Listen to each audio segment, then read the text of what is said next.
আসসালামু আলাইকুম। আমরা আজকে ভূগোলের সেকেন্ড চ্যাপ্টার পড়বো। সেকেন্ড ক্লাস, বাংলাদেশের ভৌগোলিক বিবরণ। এটা খুবই ইম্পর্টেন্ট, সবচেয়ে বেশি ইম্পর্টেন্ট, কারণ এটা থেকে সবচেয়ে বেশি কোশ্চেন আসে। ভূগোলের 10টা কোশ্চেনের মধ্যে বাংলাদেশ রিলেটেড আসে 5টার মতো, আন্তর্জাতিক রিলেটেড আসে 3টার মতো, আর মহাবিশ্ব রিলেটেড আসে 2টার মতো। তো অর্ধেকই আসে বাংলাদেশ রিলেটেড, যেটা আমরা 2টা চ্যাপ্টারে পাই। মানে 2টা চ্যাপ্টার থেকে আমরা 5টা কোশ্চেন পাই, এবং এটা থেকে আমরা 2টার বেশি পাই, 2-3টা মিনিমাম। বাংলাদেশের অবস্থান কোথায়? বাংলাদেশ এশিয়া মহাদেশে অবস্থিত। এশিয়া মহাদেশের দক্ষিণ অঞ্চলে, দক্ষিণ এশিয়ায় অবস্থিত। কেউ আবার দক্ষিণ পূর্ব এশিয়া বলবেন না। দক্ষিণ পূর্ব এশিয়ায় হচ্ছে মিয়ানমার, থাইল্যান্ড, মালয়েশিয়া, ওই রাষ্ট্রগুলো। দক্ষিণ এশিয়া বলতে বোঝায় মূলত এই ইন্ডিয়া, বাংলাদেশ, পাকিস্তান, আফগানিস্তান, সার্কভুক্ত যে দেশগুলো, নেপাল, ভুটান, এগুলো হচ্ছে দক্ষিণ এশিয়া। বাংলাদেশের অক্ষাংশ এবং দ্রাঘিমাংশ একদম ছোটস্থ করে ফেলবেন, সংখ্যাগুলো কিন্তু খুবই কনফিউজিং, একটার সাথে একটা মিল আছে। এই 34 আর 38-এর মধ্যে আমার নিজেরও কনফিউজ হয়ে যায়, আমি নিজেও মুখস্থ না করলে, রিভাইজ না করলে, রিসেন্টলি রিভাইজ না করলে। তো বাংলাদেশের অক্ষাংশ দ্রাঘিমাংশ হচ্ছে 20°34' উত্তর থেকে 26°34' উত্তর পর্যন্ত। কেউ একজন আমাকে একটু বুঝান তো, উত্তর থেকে উত্তর আবার হয় কিভাবে? প্রথম চ্যাপ্টারে দ্রাঘিমাংশ অক্ষাংশ বিস্তারিত বর্ণনা হয়েছে, তো উত্তর থেকে দক্ষিণ হওয়ার কথা, উত্তর থেকে উত্তর কিভাবে হইলো? এটা কেমন কথা? 20°34' উত্তর থেকে 20 ডিগ্রি, 26°38' উত্তর, উত্তর থেকে উত্তর, এটা আবার কেমন সীমারেখা হইলো? কেউ একজন বুঝাইতে পারবেন আমাকে? স্যার, যদি আমরা দ্রাঘিমাংশ আর অক্ষাংশ এক্স আর ওয়াই অক্ষ বরাবর মানে গ্রাফের মতো করে চিন্তা করি, তাহলে করি। আমাদের যে বিষুব রেখাটা ছিল সেটা স্যার 0 ডিগ্রি আহ এক্স অক্ষ। তো এই রাইট। এক্স অক্ষটাকে যতটা আমরা ওয়াই অক্ষ বরাবর উপরে যাব, তত আমার 1 ডিগ্রি করে উপরে উঠতে থাকবে। এই জন্য ফাইন। আমরা উত্তর দিকে যাচ্ছি। তো সেটা শুরু হয়েছে 20 ডিগ্রি থেকে এবং এটা 26 ডিগ্রি পর্যন্ত গিয়েছে, মানে 6 ডিগ্রি পর্যন্ত উপরে উঠেছে। এই জন্য উত্তর থেকে উত্তরে যাওয়া হচ্ছে। রাইট, মানে বিষুবরেখা ক্রস করে নিচে নামেনি বাংলাদেশ, এই জন্য উত্তর থেকে উত্তরেই আছি। বিষুবরেখা ক্রস করে যদি নিচে নেমে যেতাম, তাহলে আমরা দক্ষিণে যেতে পারতাম, দক্ষিণে বলতাম। মানে বাংলাদেশের মাঝ দিয়ে বিষুবরেখা যায় নাই, বাংলাদেশের একদম উত্তর প্রান্ত এবং দক্ষিণ প্রান্ত দুইটাই বিষুবরেখার উত্তরে অবস্থিত। এই জন্য বাংলাদেশের পজিশনটা হচ্ছে সম্পূর্ণ উত্তর। এটাই না বুঝাইতে চাইছেন আপনি? জি স্যার। এখন পৃথিবীকে যদি আমরা চ্যাপ্টা করে ফেলি, পৃথিবীর অক্ষাংশটা অংশটা যদি আমরা চ্যাপ্টা করে আঁকি, এরকম, সাপোজ এই পেট বরাবর হচ্ছে বিষুব রেখা, তাই না? এটা হচ্ছে বিষুব রেখা বা নিরক্ষরেখা, 0 ডিগ্রি। This is 0 degree. বাংলাদেশটা হচ্ছে সাপোজ এইখানে, জুম করি।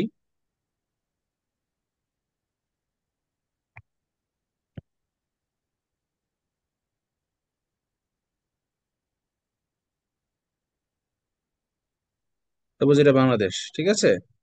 তো বাংলাদেশের এই যে পয়েন্টটা, সর্ব উত্তরের point, this is Panchagarh, Tetulia, মনে করেন কাঞ্চনজঙ্ঘা দেখা যায় যেখান থেকে, এটাই হচ্ছে 26 ডিগ্রি।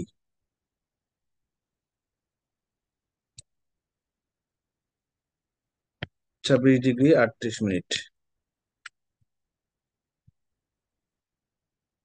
অ্যানালাইটিক্যাল কোশ্চেন আসলে চিত্র এঁকে বলবে এই পয়েন্টটার স্থানাঙ্ক কত, এবং এটা হচ্ছে 20°34'। রাইট? বুঝতে পেরেছি আমরা? জি স্যার। হুম। আচ্ছা, আমরা একটু ওই ওই শীটটাতে যাই। আচ্ছা, এবার আমরা দেখি বাংলাদেশের সর্ব উত্তর, দক্ষিণ এবং আহ পূর্ব পশ্চিমের জায়গাগুলা কোনটা দেখেন। বাংলাদেশের সর্ব উত্তর হচ্ছে তেতুলিয়া, একটু আগে যেটা আঁকলাম আমি। আর দক্ষিণে হচ্ছে সেন্ট মার্টিন দ্বীপের ছেড়া দ্বীপ অংশটা। মানে মূলত সেন্ট মার্টিন দ্বীপেরই একটা পার্ট হচ্ছে Chhera Dwip. So Saint Martin দ্বীপের আরো স্পেসিফিক করে বললে, যেহেতু ছেড়া দ্বীপটা দক্ষিণে, সুতরাং অপশনে যদি দুইটাই থাকে যে কোনটা বাংলাদেশের সর্বদক্ষিণের স্থান, তাহলে সেটা হবে সেটা ছেড়া দ্বীপ। আর ছেড়া দ্বীপ যদি না থাকে, তাহলে সেটা হবে আনসারটা সেন্ট মার্টিন। আচ্ছা, তার মানে একটু আগে যে আমি দক্ষিণের অংশটা আঁকলাম, 20°34', এটা হচ্ছে অ্যাকচুয়ালি ছেড়া দ্বীপের লাস্ট পয়েন্টটা, কেয়াবন। আচ্ছা, আবার যদি বলি যে সর্বপূর্বের স্থান কোনটা, আখাইন ঠং, এটা রস্বইকার হবে মাঝখানে, আখান ঠং না আখাইন ঠং, থানচি উপজেলায়। রুমা, থানচি এগুলো হচ্ছে পার্বত্য চট্টগ্রামের গহীন আচ্ছা। এলাকা। আমি গেছি ওখানে, থানচিও গেছি, রুমাতেও গেছি, কেওক্রাডং গেছি। আর চাঁপাইনবাবগঞ্জের শিবগঞ্জ উপজেলার মনকষা হচ্ছে সবচেয়ে পশ্চিমের এলাকা।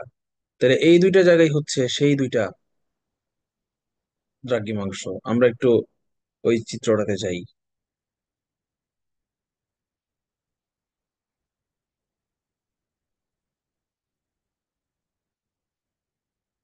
88.01, আচ্ছা দেখেন দ্রাঘিমাংশ কোথায়, রেঞ্জটা কত, 88.01 থেকে 92.41।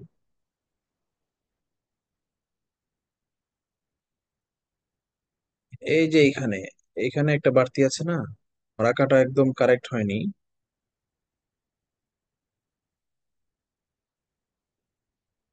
চিত্রটা এখানে একটু এরকম ছিল, এই যে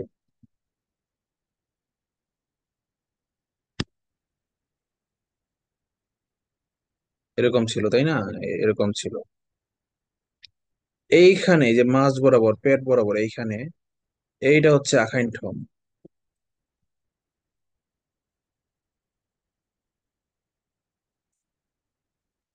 ঠং মানে কি, ঠং মানে কি, ঢং? মনে করেন মাচা। কি বলেন, মানে কি বলেন আবার শাশ্বত দাস? মাচা স্যার, মাচা। মাচা বা উঁচু জায়গা, পাহাড়। দেখবেন পাহাড়ের নামগুলো এরকম হয়, মারায়াং তং, কেওকরা ডং, তাজিং ডং, আখাইন ডং বা আখাইন ঠং, ডং ঠং তং একই জিনিস।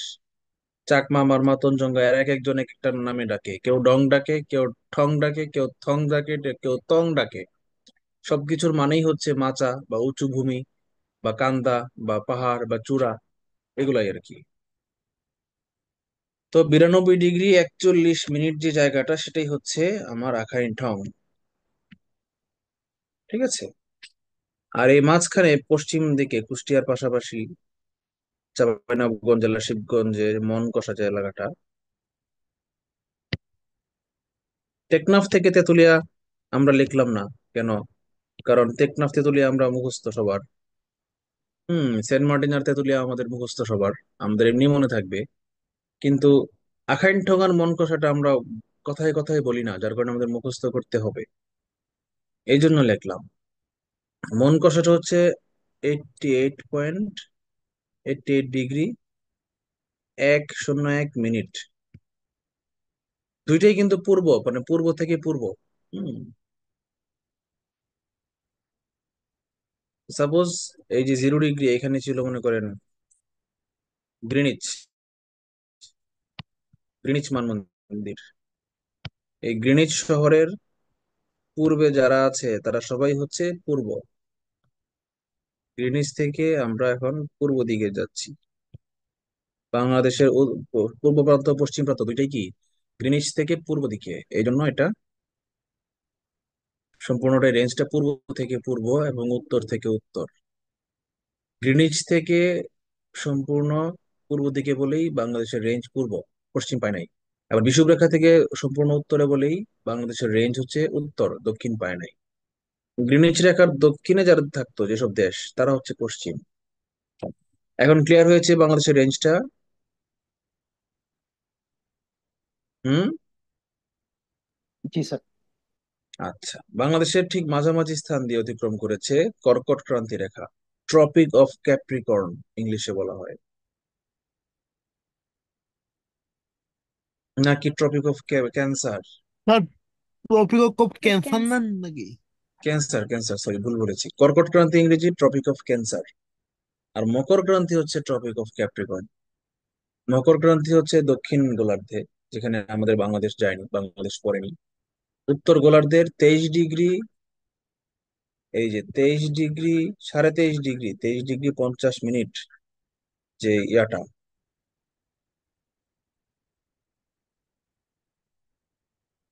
অক্ষাংশটা, এটা হচ্ছে কর্কট ক্রান্তি বলা হয়, ট্রপিক অফ ক্যান্সার। এটা বাংলাদেশের মাঝখান দিয়ে গেছে। আচ্ছা, কর্কট ক্রান্তি রেখাটা কেন ইম্পর্টেন্ট, এবং কেন 23 ডিগ্রি 50 মিনিটেই রাখা হইলো? রেঞ্জ তো জিরো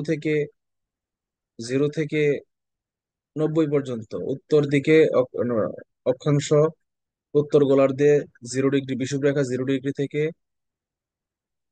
উত্তর মেরু 90 ডিগ্রি পর্যন্ত বিস্তৃত। তাহলে মাঝামাঝি হইলে তো 45 ডিগ্রিকে কেন কর্কট ক্রান্তি ধরলো না? 23.5 ডিগ্রিতে কি এমন ঘটে যে 23.5 ডিগ্রিকে একটা নির্দিষ্ট রেখা দেওয়া হইলো? আচ্ছা, 1/4 যদি করতো তাহলে তো 45-এর অর্ধেক 22.5 হয়। 23.5-এ কি? দেখি আপনাদের ফার্স্ট ক্লাসটা কেমন মনে আছে। ফার্স্ট ক্লাসে কিন্তু এটা ছিল। স্যার এটা কি জলবায়ুর কারণে? না, জলবায়ু বলতে কোনো কথা নাই। সবকিছুই পৃথিবীর ঘূর্ণন, আহ্নিক গতি এবং বার্ষিক গতির উপর ডিপেন্ড করে। জলবায়ু তৈরি হয়েছে এই আহ্নিক গতি এবং বার্ষিক গতির বিভিন্ন ডিগ্রি ওরিয়েন্টেশনের কারণে। টেম্পারেচার, গ্রীষ্ম বর্ষা শরৎ ঋতু, বায়ু প্রবাহ, সমুদ্র, সবকিছু পৃথিবীর ওই ওই দুইটা আহ্নিক আর বার্ষিক গতির উপর ডিপেন্ড করেই হয়েছে। 23 ডিগ্রি 35 মিনিটের কি কি হয়? মালিহা বলো, ক্লাস করেছিলে প্রথমটা? মালিহা, জি স্যার, কি বলবো? ফার্স্ট আরেকবার ক্লাসটা করেছিলে? কোশ্চেনটা খেয়াল হচ্ছে না আমার। হায় হায়, পড়ালেখায় মনোযোগ নাই, লাভ নেই তো, সিরিয়াস হইতে হবে। এরকম একটু আধা মাথা কইরা যদি পরে- কোর্স যদি 3 বার না 30 বারও করো তাহলে লাভ নাই। একবার ভালো করে কোর্স শেষ করতে হবে, পড়ালেখা মনে রাখতে হবে। কোয়েশ্চেনটা কি ছিল? কোশ্চেনটা হচ্ছে, এই কর্কট ক্রান্তিকে কেন 23 ডিগ্রি 50 মিনিটকে ধরা হইলো? 24 কে বা 25 কে বা 45 কে কেন ধরা হইলো না? 23 ডিগ্রি 50 মিনিটে কি ঘটে যে এটাকে স্পেসিফিক্যালি কর্কট ক্রান্তি, এবং 23 ডিগ্রি 50 মিনিট দক্ষিণ অক্ষাংশকে মকর ক্রান্তি ধরা হয়েছে? কারণটা কি? স্যার ক্লাসটা আমি করছিলাম কিন্তু খেয়াল নাই, আপনি বলছিলেন এটা আচ্ছা, সম্ভব। আচ্ছা, আমি বলে দেই। এটা হচ্ছে, পৃথিবী তো সূর্যের চারদিকে ঘোরার সময় কখনো উত্তর গোলার্ধে গ্রীষ্মকাল থাকে, মানে উত্তর গোলার্ধটা সূর্যের দিকে চলে আসে। আবার কখনো দক্ষিণ গোলার্ধে গ্রীষ্মকাল থাকে, মানে দক্ষিণ গোলার্ধটা সূর্যের কাছের দিকে চলে যায়। তো সূর্যের দিকে হেলতে হেলতে কত ডিগ্রি অক্ষাংশটা একদম সূর্যের পেট বরাবর পড়ে। একটা মোমবাতির পাশে যদি একটা বলকে রেখে দেওয়া হয়, তাহলে সেই মোমবাতির কেন্দ্রবিন্দু থেকে সেই বলের কেন্দ্রবিন্দু পর্যন্ত একটা সরলরেখা টানলে সেই বলের পরিধির মধ্যে একটা জায়গায় ছিদ্র করবে না, ছেদ করবে না? জি স্যার। সাপোজ এটা হচ্ছে সূর্য, এটা হচ্ছে পৃথিবী। পৃথিবীটাকে বড় করে আঁকলাম বোঝানোর জন্য, আমাদের ভিউয়ে পৃথিবী বড়, সূর্য ছোট। এখন এটা হচ্ছে কেন্দ্র। এই বিষুব রেখাটা তো পেট, নর্মালি পেট বরাবর থাকে, কিন্তু গ্রীষ্মকালে বিষুব রেখাটা এরকম হয়ে যায়। তখন সূর্য থেকে এই কেন্দ্র পর্যন্ত সরল রেখা আঁকলে এই যে পয়েন্টটা, এইখানে হচ্ছে সূর্য লম্বভাবে কিরণ দেয়, মানে সর্বোচ্চ তাপমাত্রা থাকে এই জায়গাটায়, বাংলাদেশে জুন মাস যেটাকে বলে। এই দিস ইজ, এই যে এরিয়াটা, এই যে রিজনটা, এই পয়েন্টটার অক্ষাংশ হচ্ছে 23.47 48, কখনো 50, 49, 46। তো এটাকে রাফলি 23.50 বা 23.5, 23 ডিগ্রি 5 মিনিটে কর্কট ক্রান্তি বলা হয়েছে। বুঝতে পেরেছেন? উত্তরের যে পয়েন্টটাতে সূর্য সর্বোচ্চ কিরণ দেয় সেটাকেই বলা হয়েছে কর্কট ক্রান্তি। তখন মেরুটা, উত্তর মেরু এখানে চলে যায়, দক্ষিণ মেরু নিচে এখানে চলে যায়। আবার যখন পৃথিবী ঘুরতে ঘুরতে, সূর্যের চারদিকে ঘুরতে ঘুরতে, হ্যাঁ এরকম করে না, এই পাশে যখন চলে আসে, বাম পাশে দক্ষিণ প্রান্তে, তখন উত্তর মেরু চলে যায় উপরে, দক্ষিণ মেরু চলে যায় নিচে, কেন্দ্রবিন্দু থাকে এইটা, আর পৃথিবীর মেরু এরকমই থাকে। তখন এই যে কেন্দ্র থেকে সরলরেখা টানলে এই জায়গায় ছেদ করে। এই জন্য এই বরাবর যে রেখাটা, এইটাকে বলা হচ্ছে মকর ক্রান্তি, ট্রপিক অফ ক্যাপ্রিকন। এই this is another 23 degree 50 minute. 50 minute না স্যার, 30 মিনিট। আমি শিওর না, 50 হওয়ার কথা। স্যার 1 ডিগ্রি সমান সমান হচ্ছে 60 মিনিট, যদি আমরা হিসাব করি তাহলে 23.5 ডিগ্রি হবে হচ্ছে স্যার 23 ডিগ্রি 30 মিনিট। 23.5 ডিগ্রি না তো, 23 ডিগ্রি 50 মিনিটই। Okay sir. দশমিক না এটা, দশমিক কিন্তু আমি প্রথমে দিছিলাম, দিয়ে পরে কেটে দিচ্ছি, খেয়াল করছেন? আগে এটাকে 23.5 লিখেছিলাম, পরে বুঝতে পেরেছি না এটা ভুল হয়েছে। এই জন্যই 23 ডিগ্রি 50 মিনিট লিখেছি। খেয়াল করছেন কিনা জিনিসটা, কারেকশন করেছি যে 23.5 ডিগ্রি মানে হচ্ছে 23 ডিগ্রি 50 30 মিনিট। কিন্তু ট্রপিক অফ ক্যান্সার হচ্ছে 23 ডিগ্রি 47, কখনো থাকে 48, 50, 100, 200 বছর পর পর চেঞ্জ হয়ে যায়, এটাকে টিল্ট বলে। আজীবনই পৃথিবীর 23.50 সূর্যের সাথে সম্পূর্ণ লম্ব ভাবে থাকে না। কখনো 23 ডিগ্রি 47 মিনিট থাকে, কখনো 23 ডিগ্রি 46 মিনিট থাকে। এটাকে টিল্ট বলা হয়, ডানে বামে কাঁপাকে, কম্পনকে। টিল্ট মানে হচ্ছে এক প্রকার ভাইব্রেশন। ডানে বামে কাঁপাকে টিল্ট বলা হয়। বুঝতে পেরেছেন? একটা চাকতিকে যখন আপনি নিক্ষেপ করবেন ঘোরায়া, সেই চাকতিটা কিন্তু আজীবন স্ট্রেট লাইনে যাবে না, চাকতির মধ্যে একটা টিল্টিং হবে, ডানে বামে কাঁপবে।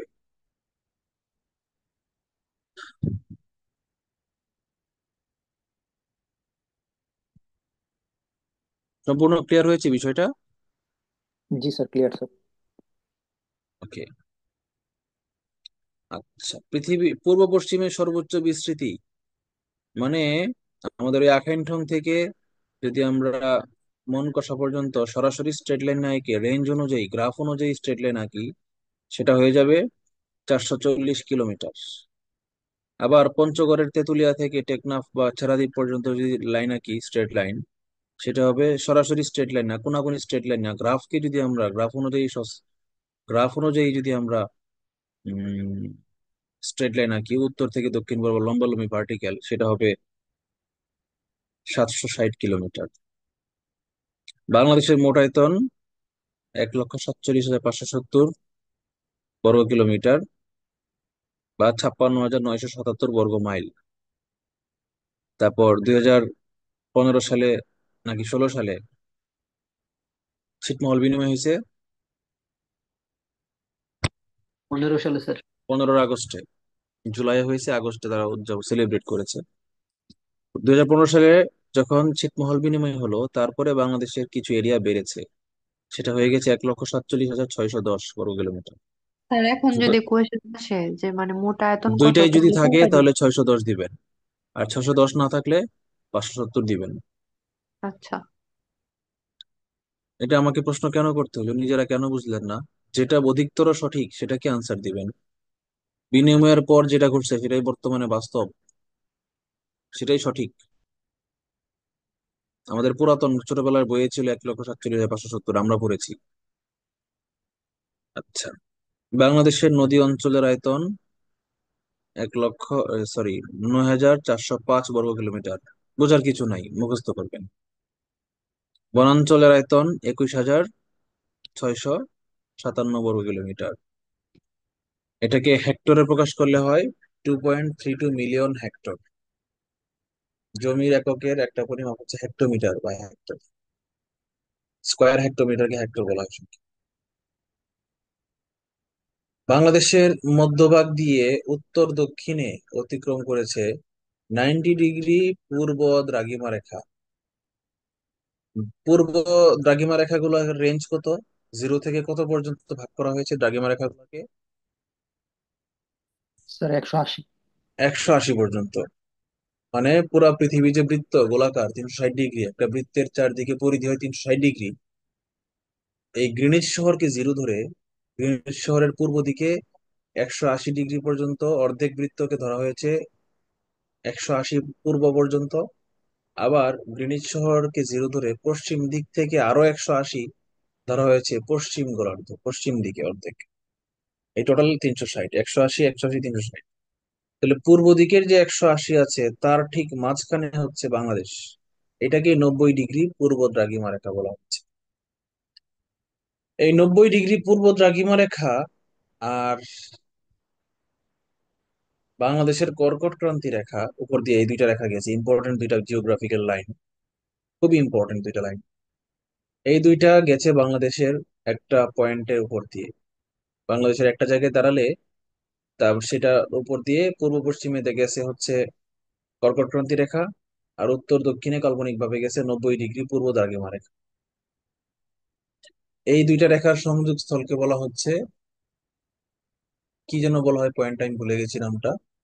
বাট ওইখানে একটা গবেষণাগার, মহাকাশ গবেষণাগার স্থান স্থাপনের সিদ্ধান্ত নিয়েছিল। জায়গাটার নাম হচ্ছে ভাঙ্গা, ফরিদপুর জেলার ভাঙ্গা উপজেলা নাকি সদরপুর উপজেলার কোন একটা উপজেলার জায়গাটার নাম ভাঙ্গা।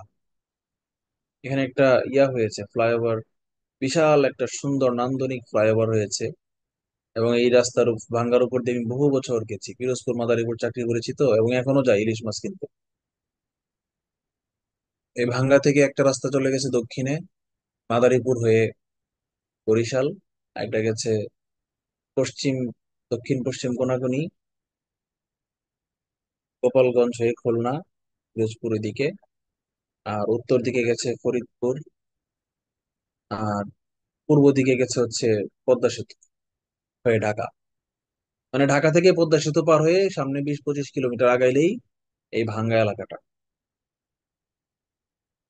তো এখানে বঙ্গবন্ধু মান মন্দির নামে একটা মন্দির, মন্দির বলতে আসলে পূজার মন্দির না, মন্দির বলতে এখানে মান মন্দির বলতে হচ্ছে মান, মান মানে স্ট্যান্ডার্ড, মানে গবেষণাগার। মান মন্দির মিনিং হচ্ছে গবেষণাগার, এখানে স্থাপনের সিদ্ধান্ত নেওয়া হয়েছিল। যদিও এখন বঙ্গবন্ধুর কন্যা ছিল তখন সরকার প্রধান, এই জন্য তখন নাম হয়েছিল বঙ্গবন্ধু মান মন্দির। কিন্তু এখন যেহেতু বঙ্গবন্ধুর কন্যা রাষ্ট্রীয় দায়িত্বে নেই, সুতরাং এখন যারা আছে তারা এই নামটাকে রাখবে কি রাখবে না এটা প্রশ্নের বিষয়। সুতরাং পরীক্ষায় যদি এখন আসে যে 90 ডিগ্রিতে কি আছে, আপনারা দিতে পারেন দুইটা রেখাকে রেখা অতিক্রম করেছে, বাট বঙ্গবন্ধু মান মন্দির এই লেখাটা এখন আর বলা যাবে না। আর কোশ্চেনে যদি আসেও অপশনে এটা থাকবে না, আমার আমার বিশ্বাস বা আমার ধারণা। কারণ বিপিএসসি বঙ্গবন্ধু মান মন্দির লেখাটাকে আর রাখবে না। এটা আমার ধারণা, আমি নিশ্চিত না। বুঝতে পেরেছেন কি বলেছি আমি? Jesus. জি স্যার। এক মিনিট, আমি একটু চার্জারটা লাগাই।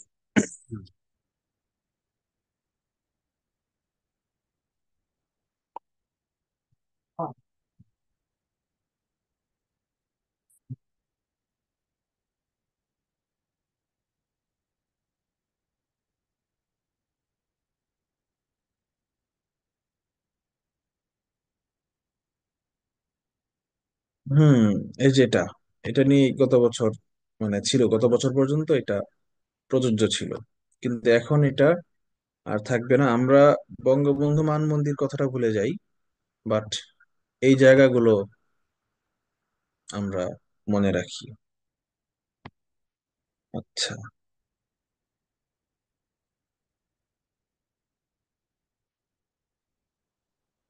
এই যে চারটা দ্রাঘিমা রেখা, 0 ডিগ্রি, 90 ডিগ্রি, 180 ডিগ্রি, আর 270 ডিগ্রি। 90 ডিগ্রির পৃথিবীর বাংলাদেশে যে জায়গায় 90 ডিগ্রি আছে ভাঙ্গা, তার ঠিক প্রতিবাদ স্থানে মানে পৃথিবীর উল্টা দিকে হচ্ছে 270 ডিগ্রি।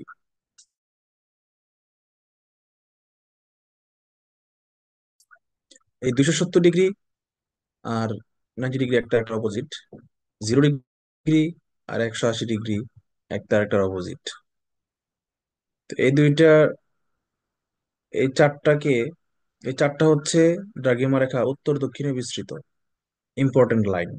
আবার পূর্ব পশ্চিমে বিস্তৃত যে তিনটা ইম্পর্টেন্ট অক্ষরেখা, একটা হচ্ছে বিষুব রেখা মাঝখানে, আর উত্তরে দক্ষিণ হচ্ছে কর্কট ক্রান্তি ও মকর ক্রান্তি, এই তিনটা।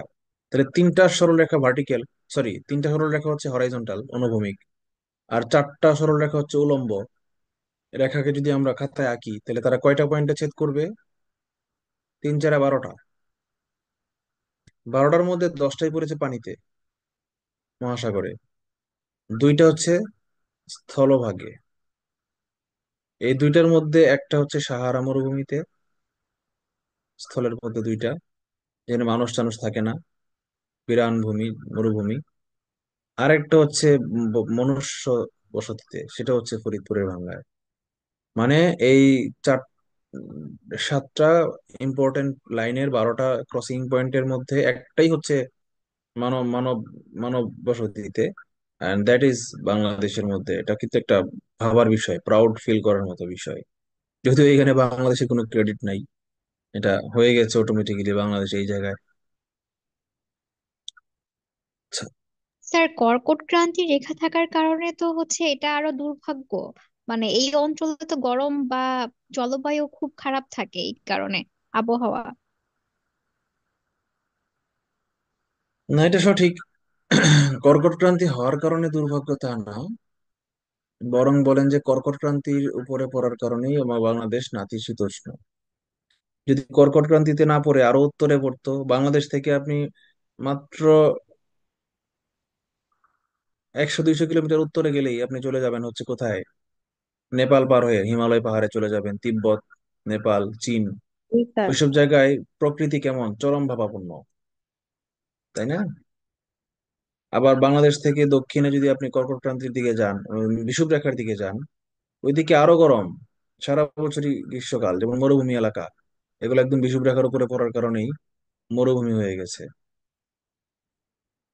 বা আপনি যান মধ্যপ্রাচ্যে, সৌদি আরব, ইরান, এই রাষ্ট্রগুলা কিন্তু একদম বিষুব রেখার কাছাকাছি, এই জন্য তারা একদম বেশি গরম। হুম। তো বাংলাদেশ কর্কট ক্রান্তির উপরে পড়ার কারণেই নাতিশীতোষ্ণ।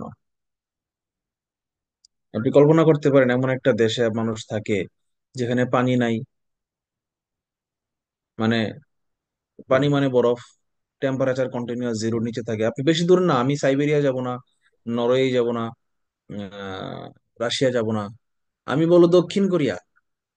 বেশি উত্তরে না কিন্তু, বাংলাদেশের একটু উত্তরে গেলেই চীন, চীনের পাশে দক্ষিণ কোরিয়া। এই দক্ষিণ কোরিয়ায় আমার এক মামা থাকতো, মামা না, বিআই লাগে সম্পর্কে। তো সেই বিআই বলে যে আমি যে দেশে থাকতাম, বিশ্বাস করেন টেম্পারেচার জিরোর নিচে থাকতো, বাথরুমে গেলে আপনি ফ্ল্যাশ করতে পারবেন না, পানি নাই, ঠান্ডা জমে বরফ হয়ে গেছে, খাইতে পারবেন না। কন্টিনিউয়াস আপনাকে জ্বালানি খরচ করে হিটার দিয়ে আপনাকে পানি ঘরে, বসত বাড়িতে পানি রাখতে হইতো হিটার দিয়া। মানে আপনি কারেন্ট জ্বালায়া, ওই দেশে বাংলাদেশের মতো ফ্রি গ্যাস না, কারেন্ট দিয়া, হিট দিয়া দিয়া আপনাকে পানি গরম করে পানি খাইতে হইতো। মানে পানি খাইতে গেলেও মানুষের হিসাব করে পানি খাইতে হয়।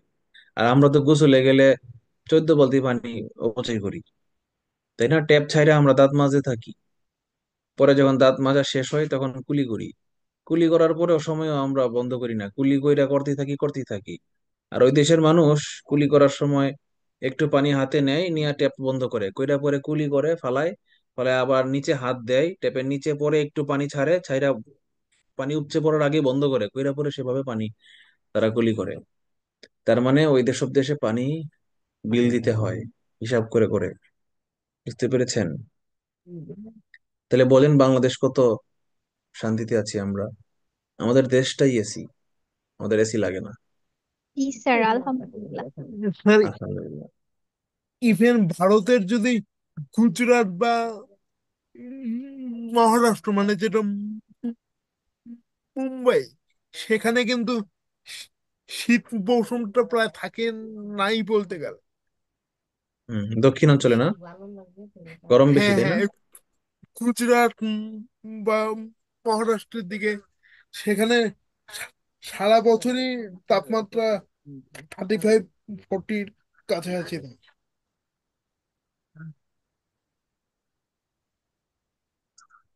তারপরে এগুলা, এই মুম্বাই শহরটা সমুদ্রের পাড়ে তো, ভারত মহাসাগরের তীরে, যার কারণে সবসময় আর্দ্রতা বেশি থাকে, মানে গরম লাগে বেশি, শীত লাগেই না। তারপর উত্তরে যান, ভারতের উত্তর অংশে যান, মহাসাগর থেকে অনেক অনেক দূরে। বেশি উত্তরে যাওয়া লাগবে না, বাংলাদেশ থেকে একটু উত্তরে যান না, শিলিগুড়ি যান না, পঞ্চগড় থেকে 100-200 কিলোমিটার। শিলিগুড়িতে গেলেই দেখবেন আপনি বরফে আবৃত শহর। সিমলা, সিমলা ডেপুটেশন, দেখবেন আপনি ওখানে বরফ আবৃত শহর, তাই না? তাহলে বা সেই তুলনায় বাংলাদেশ কত শান্তিতে আছি আমরা। আমার সেই বিয়াই বলতো যে প্রস্রাব করতাম, সেই প্রস্রাব মাটিতে পড়ার আগেই বরফ হয়ে টুকরা টুকরা হয়ে পড়তো। এমনও আছে দেখেছি যে বেশি যখন ঠান্ডা থাকতো তখন টুকরা টুকরা হওয়ার আগে লম্বা লাইন হয়ে যেত, মানে বরফ তীর ধনুকের মতো, তীরের মতো বাঁকানো প্রস্তাব বরফ হয়ে গেছে, এত দ্রুত, মানে বেরোয়ার পরে সাথে সাথে জমে যাচ্ছে। আপনি কিছুক্ষণ মাইনাস এখানে, স্যার, হ্যাঁ, এই জন্য হ্যাঁ, মাইনাস থাকে যে এই জন্য। হ্যাঁ, আপনি কয়েক সেকেন্ডের জন্য যদি হাত গ্লাভস ছাড়া রাখেন, আপনার হাতে ফর্সড বাইট হয়ে যাবে, বুঝছেন? হাত বিকল হয়ে যাবে, নষ্ট হয়ে যাবে, এত ঠান্ডা থাকে দক্ষিণ আফ্রিকায়। তাহলে আপনি সাইবেরিয়া গেলে তো আর কল্পনাই করা যায় না, -40 ডিগ্রি সেলসিয়াস সাইবেরিয়া গেলে। আর এস্কিমোরা যারা বরফের ঘরের ভিতরে থাকে তারা কি, কেমনে কি ভাবে আমার তো মাথায় ধরে না। স্যার আমরা এখানে ঠিক আছি স্যার। আমরা শান্তিতে আছি, আমাদের বড় লোক হওয়া লাগবে না, রাশিয়া যাওয়া লাগবে না, তাই না? ওইটাই, বাংলাদেশে শীতই নিতে পারি না, আবার বরফের ঘর হ্যান তেন, এগুলা তো বিলাসিতা। সেটাই, আমরা শান্তিতে আছি, এটাই বড় কথা। আর এবং এই আরামে থাকার কারণে বা শান্তিতে থাকার কারণেই আমাদের এলাকাটা হচ্ছে জনবহুল, আমাদের ঘনত্ব, জনসংখ্যা ঘনত্ব বেশি। কারণ হচ্ছে আমাদের এই অঞ্চলের মানুষের প্রজনন ক্ষমতা বেশি, কারণ টেম্পারেচার কমফোর্টেবল, এই জন্য। তো দুইটা কিন্তু দুইটাকে, মানে কথা আছে না, টাকায় টাকা আনে, ঠিক একই রকম যে জনসংখ্যা ঘনত্বকে ফার্দার বাড়ায়। এটা কিরকম? এটা হচ্ছে দেশের মানুষের জনসংখ্যা বেশি বলেই আদিকাল থেকেই টেম্পারেচার কন্ট্রোল কমফোর্টেবল বলেই সভ্যতা আবিষ্কার হওয়ার আগে, ধরেন আরো আজকে থেকে 10,000 বছর আগে, যখন বাংলাদেশের মানুষ আর ইউরোপের মানুষ একই রকম উন্নত ছিল, তখন থেকেই বাংলাদেশ, ভারত এই অঞ্চলের মানুষের জনসংখ্যার ঘনত্ব বেশি ছিল। যার ফলে এই অঞ্চলের মানুষ জন্মগতভাবেই কম জমি পেয়েছে, উৎপাদন কম করেছে। খাদ্যের সন্ধান করতে গিয়ে মানুষ, এই অঞ্চলের মানুষকে কষ্ট করতে হয়েছে, সাফার করতে হয়েছে।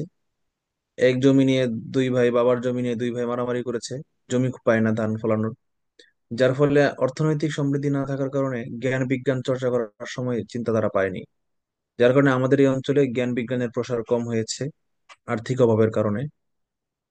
আর জ্ঞান বিজ্ঞানের প্রসার কম হওয়ার কারণে শিক্ষার প্রসারও কম হয়েছে, যার কারণে সন্তান উৎপাদন কম করতে হবে বাঁচতে হইলে, সেই সেন্সটুকু হয় নাই, যার কারণে, এবং অন্যান্য বিনোদনের উৎস না থাকার কারণে বিয়েই হচ্ছে, বা জৈবিক চাহিদাই হচ্ছে আমাদের এই অঞ্চলের মানুষের একমাত্র বিনোদনের মাধ্যম, সবচেয়ে বড় বা ভালো বিনোদনের মাধ্যম। যার কারণে এই অঞ্চলের মানুষের, মানে সন্তান উৎপাদন হয়েছে বেশি, যার কারণে ফার্দার জনসংখ্যার ঘনত্ব বেড়েছে, ফার্দার অভাব বেড়েছে আরেক হারে। অভাব বাড়ার কারণে আরেক ধাপে আমরা গরিব হয়েছি। তার মানে বেশি আরাম পাওয়ার কারণেই আমরা গরিব। কষ্ট থাকতো আর শরীরে আরাম না থাকতো, তাহলে মানুষ উৎপাদন হইতো কম, তাহলে আমরা পড়াশোনা, জ্ঞান বিজ্ঞান বেশি, সম্পদ থাকতো বেশি, জ্ঞান বিজ্ঞানের প্রসার হইতো। বুঝতে পারছো? কিন্তু যদি দেখেন আমাদের এই অঞ্চলের মানুষ জন্মগতভাবে, আহ জন্মগতভাবে নাতিশীতোষ্ণ অঞ্চলে বসবাস করার কারণে এই অঞ্চলের মানুষের ব্রেন, মানে ব্রেনের অ্যানালাইটিক্যাল এবিলিটি ন্যাচারালি বেশি। বাংলাদেশ থেকে যখন, বা ইন্ডিয়ান সাবকন্টিনেন্ট থেকে মানুষ যখন ইউরোপ বা আমেরিকায় বিশ্ববিদ্যালয়ে পড়তে যায়, তখন কিন্তু তারা অনেক ভালো করে, সুপার ডুপার পারফরমেন্স করে। আপনি দেখেন, এই যে ইউটিউবের প্রতিষ্ঠাতা একজন বাঙালি, জাভেদ করিম, ভাবা যায়। তারপর দেখেন এই গুগল, বিশ্বের সবচেয়ে বড় টেক ইন্ডাস্ট্রি জায়ান্ট, এটার সিইও হচ্ছে সুন্দর পিচাই, ইন্ডিয়ার। ভাবা যায়? তার মানে বাংলাদেশ অঞ্চলের মানুষেরা ন্যাচারালি ব্রেইনি, কমফোর্টেবল এরিয়াতে বড় হওয়ার কারণে। কিন্তু প্রবলেম হচ্ছে রিসোর্স গরিব। নাই, জনসংখ্যা বেশি, সম্পদ নাই। অভাবের কারণে আমরা এই মেধার বিকাশ ঘটানোর, জায়গা করার, প্রয়োগ করার সুযোগ পাই না।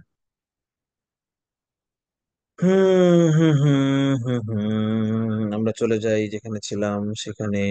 না, আমরা এখানেই ছিলাম। বাংলাদেশ সীমানাটা আমরা একটু দেখি।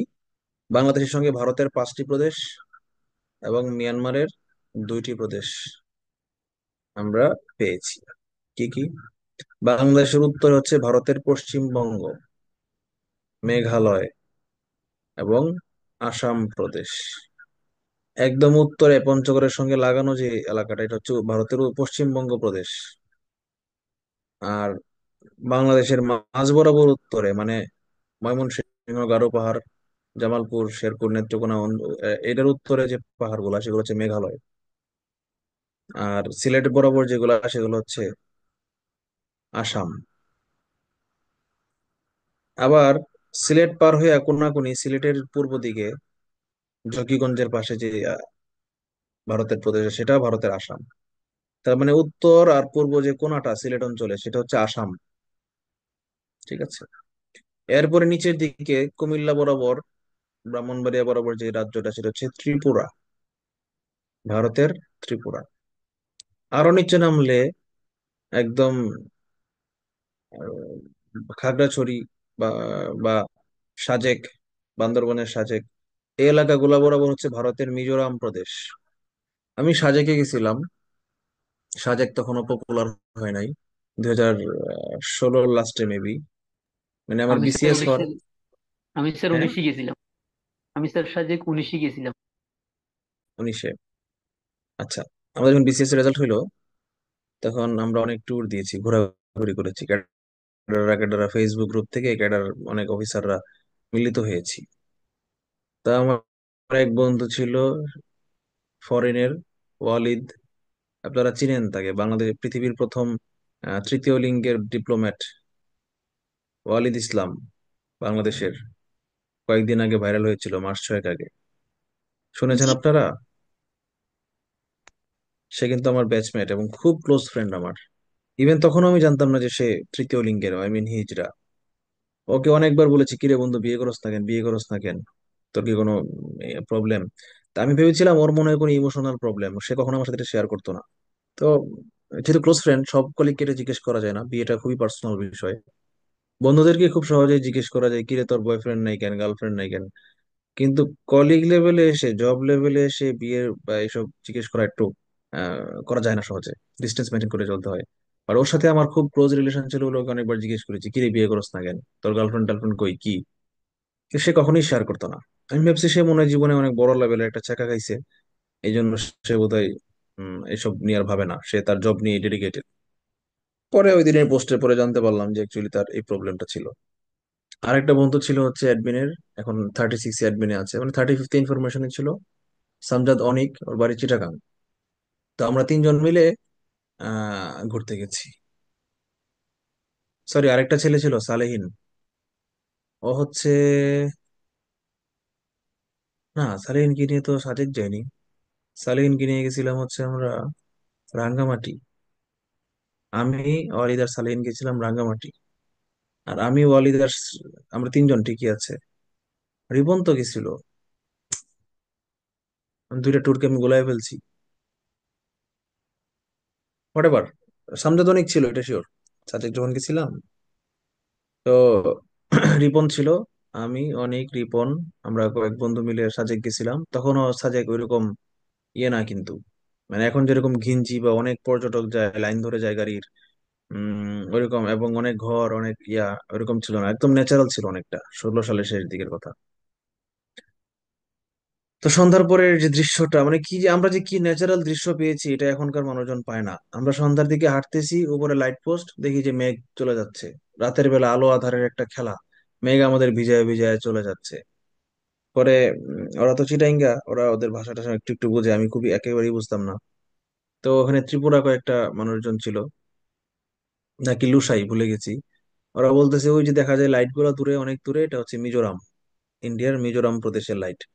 মানে তখন আমি কল্পনা করলাম যে তার মানে আমি যে ম্যাপ দেখতাম বাংলাদেশের, আমি সেই ম্যাপের একদম লাস্ট পয়েন্টে আছি, উত্তর দিকের একদম লাস্ট পয়েন্টে আছি, যে যেখান থেকে তাকাইলে, পাহাড়ের উপর থেকে তাকাইলে দূরে একটা শহর দেখা যায়, লাইট যত ছোট ছোট। এটা হচ্ছে মিজোরাম শহর। একটু কেমন যেন নস্টালজিয়া কাজ করে না, বলেন তো? করে কি না? জি স্যার। হুম। আরো দক্ষিণে যখন আসবো, মানে রাঙ্গামাটি পার হয়ে যখন বান্দরবনের দিকে চলে আসবো, তখন হচ্ছে মিয়ানমারের রাখাইন প্রদেশ, রাখাইন এবং চীন। এবং আরো দক্ষিণে যখন আসবো একদম কক্সবাজার টেকনাফ বরাবর, তখন হচ্ছে মিয়ানমারের চীন প্রদেশ। তাহলে এই প্রদেশগুলো খুব ভালোভাবে আমরা মুখস্থ করে ফেলবো। স্যার একটা কোশ্চেন ছিল। বলেন। ওই যে উপরে যে দ্রাঘিমা রেখা দেখালেন, হ্যাঁ, ওখানে তো দ্রাঘিমা রেখা তো 0 ডিগ্রি থেকে 180 ডিগ্রি পর্যন্ত, পূর্বেও হ্যাঁ, তাই পশ্চিমই তাই। হ্যাঁ। তাহলে 270 ডিগ্রির দ্রাঘিমা রেখা ওইটা কোনটা? 270 বলতে বোঝাইছে 90 ডিগ্রি পশ্চিমে যেটা। যদি এটাকে আমরা ইয়া না করতাম, এই 90 ডিগ্রি পশ্চিম যেটা, সেটাকেই 270 ডিগ্রি বোঝানো হয়েছে। বৃত্তকে যদি আমরা 90 90 করে চারটা কোয়াড্রেন্টে ভাগ করি, তাহলে 0 90 180 270 এটা পড়ে।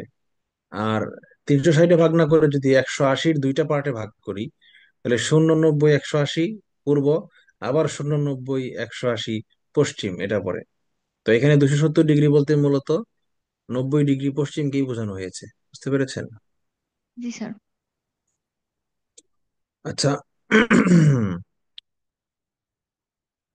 বাংলাদেশের পশ্চিমে হচ্ছে ভারতের সম্পূর্ণটাই পশ্চিমবঙ্গ, মানে কলকাতা যে শহরটা, সেটা পশ্চিমবঙ্গ একটা প্রদেশ, ভারতের একটা প্রদেশ।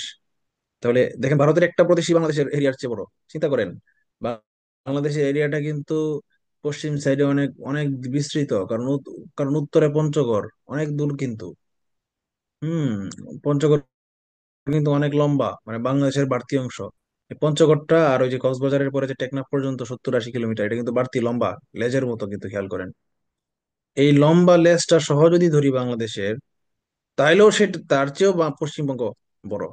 তাহলে ভারতের একটা প্রদেশই বাংলাদেশের পুরো দেশের চেয়ে বড়, চিন্তা করছেন? তাহলে ভারতের সাথে, এরিয়ার সাথে বাংলাদেশ তুলনা করলে এটা বোকামি। ইদানিং ফেসবুকে কি সব গুজব মুজব দেখতেছি, বাংলাদেশ নাকি ভারত দখল করে ফেলবে।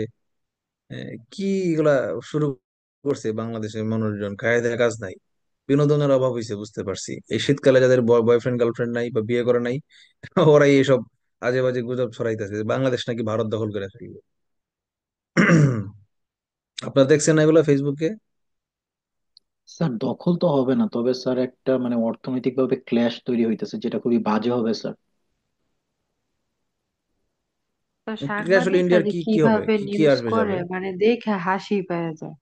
স্যার ইন্ডিয়ার মানে 5টা মানে কি টপ। হবে বলেন না, বাংলাদেশ যদি আজকে বলে, আজকে যদি বাংলাদেশ বলে যে আমরা ইন্ডিয়া বিদ্বেষী, আমরা ইন্ডিয়ার সাথে কোনো লেনদেন করব না, তাহলে ইন্ডিয়ার কি হবে? ইন্ডিয়ার বিজনেসের 1%ও আমার মনে হয় না বাংলাদেশের সাথে। ইন্ডিয়ার এত বিশাল বিজনেস, এর সাথে ইন্ডিয়ার কি হবে বাংলাদেশ যদি সব মানে লেনদেন বন্ধ করে দেয় ইন্ডিয়ার সাথে? স্যার স্যার ইন্ডিয়ার ইন্ডিয়ার একটা ভালো মার্কেট বাংলাদেশ স্যার, টপ মানে ইন্ডিয়া যতগুলো দেশে এক্সপোর্ট করে তার ভিতরে টপ 5-এর ভিতরে বাংলাদেশ। না, তবে স্যার ভালো মার্কেট বাংলাদেশে ঠিক আছে, কিন্তু এর জন্য তো ইন্ডিয়ার দেশের অর্থনীতির উপর কোনো প্রভাব পড়বে না, সামনে নিতে পারে, তো আর ওদের জন্য কোনো যতটুক বিষয় না। দেখলাম যে কলকাতায় মনে হয় অনেক মানে খারাপ অবস্থা ওদের, মার্কেট মানে শপিং, তারপর পর্যটন খাত শুধু যেগুলো কলকাতা, বাংলাদেশের শুধু মধ্যে। কলকাতা, কিন্তু আপনি ইন্ডিয়া রাষ্ট্র চিন্তা করেন, ইন্ডিয়ার প্রদেশ কয়টা, 29টা না কয়টা জানি? স্যার 27টি। 27টা। তাহলে ইন্ডিয়ার 27 ভাগের 1 ভাগ হচ্ছে হ্যাঁ, পশ্চিমবঙ্গ একটা প্রদেশ। 28টা প্রদেশ আর 8টা হচ্ছে কেন্দ্র শাসিত অঞ্চল। আচ্ছা, তাহলে 28 ভাগের 1 ভাগ একটা অঞ্চলের বাংলাদেশের মার্কেট, বড় মার্কেট। কি হবে ইন্ডিয়ার 28 ভাগের 1 ভাগ গেলে মানে বিজনেস ফ্লপ খাইলে? তাহলে তো স্যার ওরা যেভাবে মানে এখন নিউজ করতেছে ওইটাও তো করা উচিত না। উচিত না তো। এটাও, বলছে স্যার স্যার এটা যদি এগুলোর ওরা পিছনেই অনেক বড় বড় সিন্ডিকেট এবং অনেক বড় বড় পলিটিক্স কলকাঠি নাড়ছে, বুঝতে পারছেন? আসলে যেরকম সেরকম না, আমরা নিউজে যেরকম দেখি বাস্তবটা সেরকম না। কিন্তু বাংলাদেশের জন্য কিন্তু অনেক বড় ক্ষতি হয়ে যাবে। ইন্ডিয়ার জি সাথে স্যার। বিজনেস বন্ধ হয়ে গেলে বাংলাদেশে কিন্তু মারাত্মক সাফার করতে হবে। এবং ইন্ডিয়ার সাথে যদি শত্রুতা তৈরি হয়, ধরেন সেটা সামরিক পর্যায়ে যদি চলে যায়, বাংলাদেশের উপায় আছে, টিকার মতো কোনো ইয়ে আছে? এক সময় যখন বাংলাদেশ আর পাকিস্তান এক ছিল, তখন ইন্ডিয়া পাকিস্তানের মধ্যে কম্পিটিশন হইতো। এটা বলতেছি না যে পাকিস্তান চোখ বন্ধ করে জিততো বা বাংলাদেশ পাকিস্তান ইন্ডিয়ার যে শক্তিশালী ছিল এটা বলা যেত না, কম্পিটিশন হইতো। কিন্তু এখন আহ, ইন্ডিয়ার সামরিক শক্তি এরকম যে ইন্ডিয়া বাংলাদেশ পাকিস্তান মিলেও ইন্ডিয়ার সাথে ধারে কাছেও যেতে পারবে না। যদি মিলেও কখনো, কথার কথা যে বাংলাদেশ আর পাকিস্তান আবার এক হয়ে গেছে, গিয়ে ইন্ডিয়ার বিরুদ্ধে যুদ্ধ ঘোষণা করছে, ইন্ডিয়ার মিলিটারি পাওয়ারের 10 ভাগের 1 ভাগ ইউজ করতে হবে না ওদের বাংলাদেশ আর পাকিস্তানকে ধ্বংস করতে। তাহলে আমরা ইন্ডিয়ার সাথে এই তর্ক বিতর্কে বা এইসব বাজে বাজে নিউজ করে অস্থিতিশীল পরিস্থিতি কেন যে বাংলাদেশের মিডিয়া করছে বা ফেসবুক করছে, এটা আসলে আমার ধারণা নাই। আমরা যা যেমন আছি আমাদের মতো বিজনেস আমরা করতে থাকি, আমাদের ইন্টারনাল পলিটিক্স এর সাথে ইন্ডিয়াকে আমরা এত কেন জড়াচ্ছি? ইন্ডিয়া তো জড়াচ্ছে না, আমরাই নিজেরা বেশি মানে মাথামাতি করছি এটা নিয়ে। ওকে, হোয়াট এভার। আমরা পড়াশোনায় চলে আসি। বাংলাদেশের দক্ষিণে পুরোটা হচ্ছে বঙ্গোপসাগর। বাংলাদেশ সীমান্ত দৈর্ঘ্য, এটা দুইটা তথ্য আছে, দুইটা আমাদের মুখস্থ রাখা দরকার। মানে বিজিবি এবং মিনিস্ট্রির ওয়েবসাইটে আছে, এটা হচ্ছে 5138 কিলোমিটার, এবং এটাই হচ্ছে আমাদের বেশি মানবো আমরা, বেশি অথেন্টিক। ইন কেস যদি 5138 না থাকে, তাহলে আমরা 4711 ধরবো আমরা, হচ্ছে এসএসসি ভূগোল বই অনুযায়ী, বোর্ড বই অনুযায়ী। ঠিক আছে, বোর্ড বই একটা reference but not a strong reference, কারণ সরকার বোর্ড বইকে ফলো করে না, সরকার ফলো করে মিনিস্ট্রি মন্ত্রণালয়কে, এরপরে বিজিবি, পুলিশ, সেনাবাহিনী এগুলোর ওয়েবসাইটকে। ঠিক আছে।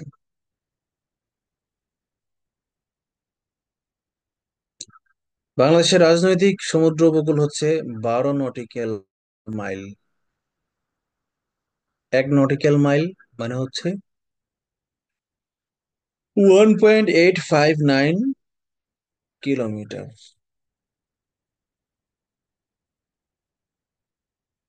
সংক্ষেপে নট বলা হয়। 1 নট মানে হচ্ছে 1.859 কিলোমিটার। আচ্ছা, 1 নটিক্যাল মাইলে 1.859 কিলোমিটার কেন হইলো? এই উত্তরটা কেউ একজন গুগল থেকে সার্চ দিয়ে বের করেন তো, আমি ক্লাস নিতে নিতে। 1.859 কিলোমিটারে কি হয় যে এটাকে সমুদ্রে নটিক্যাল মাইল দিয়ে ধরা হয়, কিলোমিটার দিয়ে ধরা হয় না? কারণটা কি?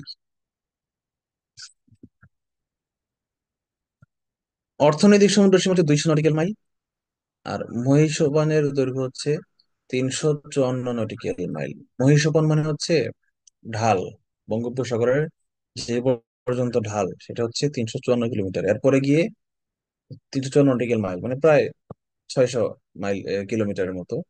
এরপরে গিয়ে মহাসাগরটা লেভেল হয়ে গেছে, মানে পুকুরের পাড় থেকে যখন আপনি নামতে থাকবেন, পিছলে পিছলে কোনাকুনি ভাবে নামবেন, নামার পরে কিন্তু দেখবেন আর নামবেন না, লেভেল হয়ে গেছে, এরকম আর কি। এটা হ্যাঁ, বলেন। রাজনৈতিক উপকূলীয় সমুদ্র সীমা, অর্থনৈতিক সমুদ্র সীমায় এই দুইটা একটু যদি পার্থক্যটা পার্থক্য বোঝাতে। হচ্ছে রাজনৈতিক সমুদ্র সীমার এই 12 নটিক্যাল মাইলের মধ্যে অন্য কোনো দেশের কোনো আহ কিছু আসতে পারবে না, কোনো আহ যুদ্ধ জাহাজ না, কোনো শিপিং মানে কার্গো শিপও এটার মধ্যে দিয়ে যেতে পারবে না। আর অর্থনৈতিক সমুদ্র সীমা যেটা 200 নটিক্যাল মাইল, এটার মধ্যে দিয়ে অন্যান্য দেশের শিপ যেতে পারবে বাংলাদেশের অনুমতি সাপেক্ষে, এবং সেখানে বাংলাদেশকে ট্যাক্স দিয়ে যেতে হবে, এরকম বিষয়টা। এক্সক্লুসিভ ইকোনমিক জোন, ইইজেড বলা হয় অর্থনৈতিক সমুদ্র সীমা, এটা কি সংক্ষেপে হলো ইইজেড।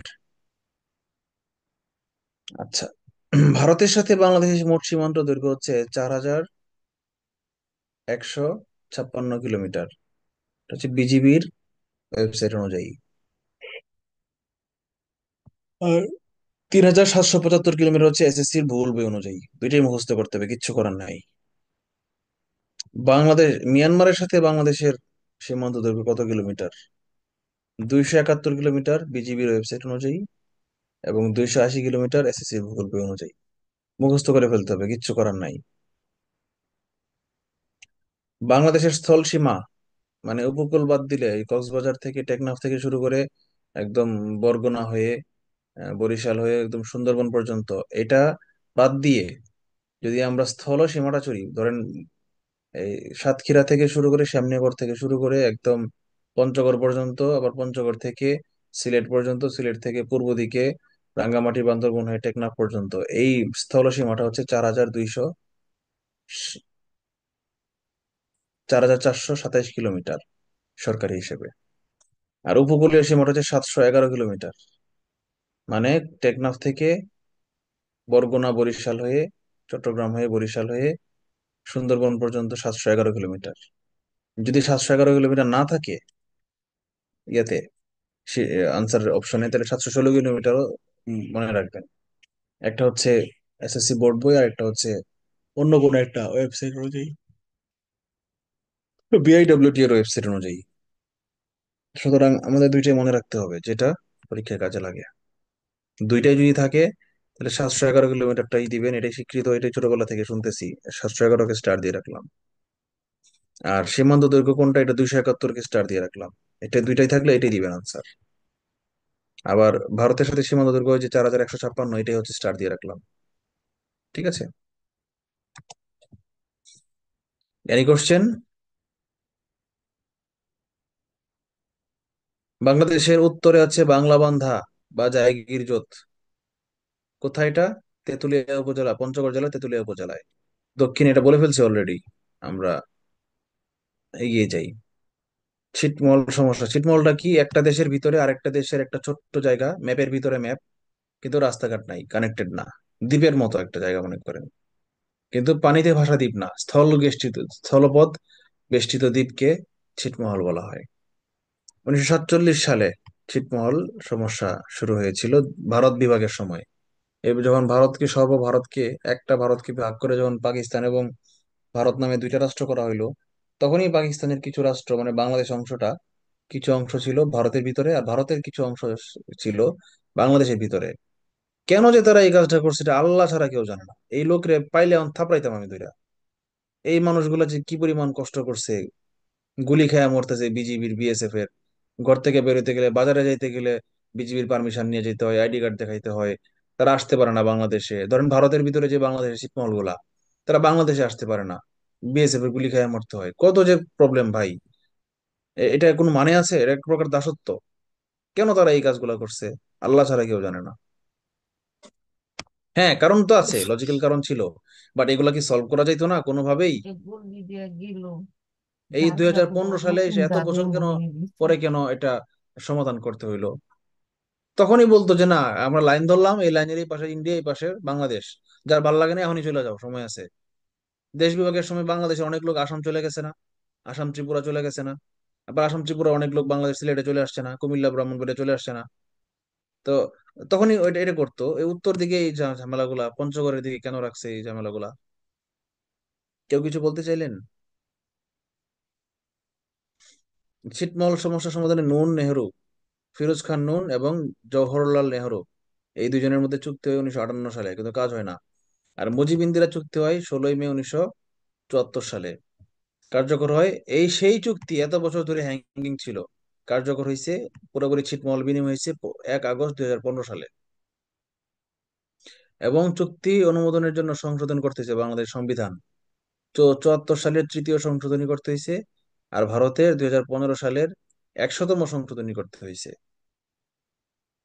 ঠিক আছে, 74 সালে বাংলাদেশের সংবিধানের যে তৃতীয় সংশোধনীটা হয়েছিল, সেটাকে বাতিল করা হয়েছে। এই যে বেরুবারিকে ভারতের নিকট হস্তান্তর, এরকম কিছু একটা ছিল, আমি ভুলে গেছি এক্স্যাক্টলি, সংবিধান চাপটা দেখলে মনে পড়বে।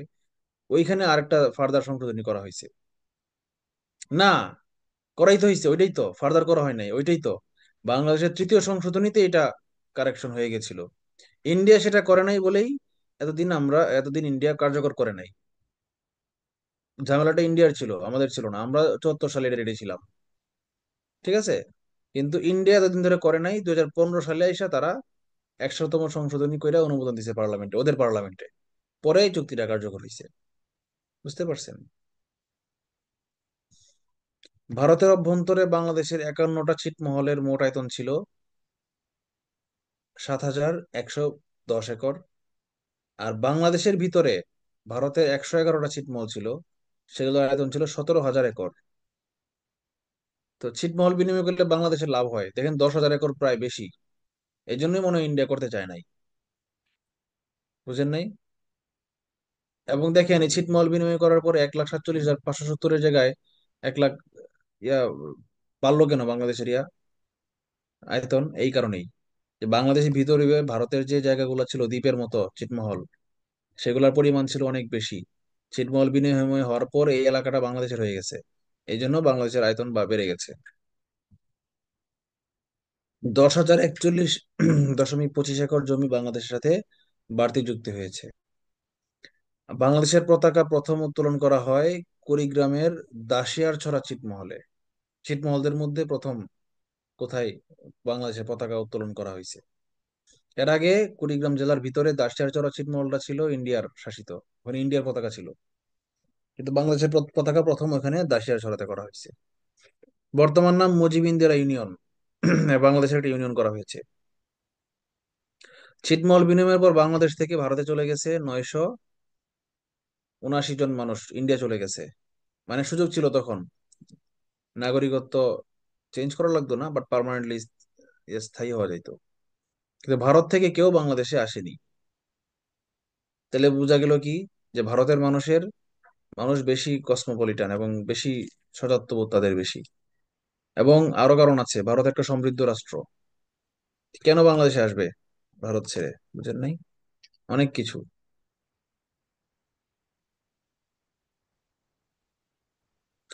3 বিঘা করিডোর একটা ছিটমহল লালমনিরহাটের তিস্তা নদীর পাড়ে অবস্থিত একটা স্বতন্ত্র ভূমি, যা ভারতের মালিকানাধীন 3 বিঘা জায়গার মধ্যে অবস্থিত। এই করিডোরটা দিয়ে বাংলাদেশের লালমনিরহাট জেলায় দুইটা ছিটমহল ছিল। একটা হচ্ছে দহগ্রাম ছিটমহল, আর একটা ছিল আঙ্গরপোতা ছিটমহল। এটার মধ্যে যাওয়া যেত এই 3 বিঘা করিডোর দিয়ে। করিডোর মানে কি? বারান্দা। দোতলার বারান্দাকে মানে উপরতলার বারান্দাকে করিডোর বলা হয়। তো এই এই বারান্দা দিয়ে দহগ্রাম এবং আঙ্গরপোতা ছিটমহলে যাতায়াত করা যাইতো। মানুষজন এই করিডোর দিয়েই ভূখণ্ডে আসতো।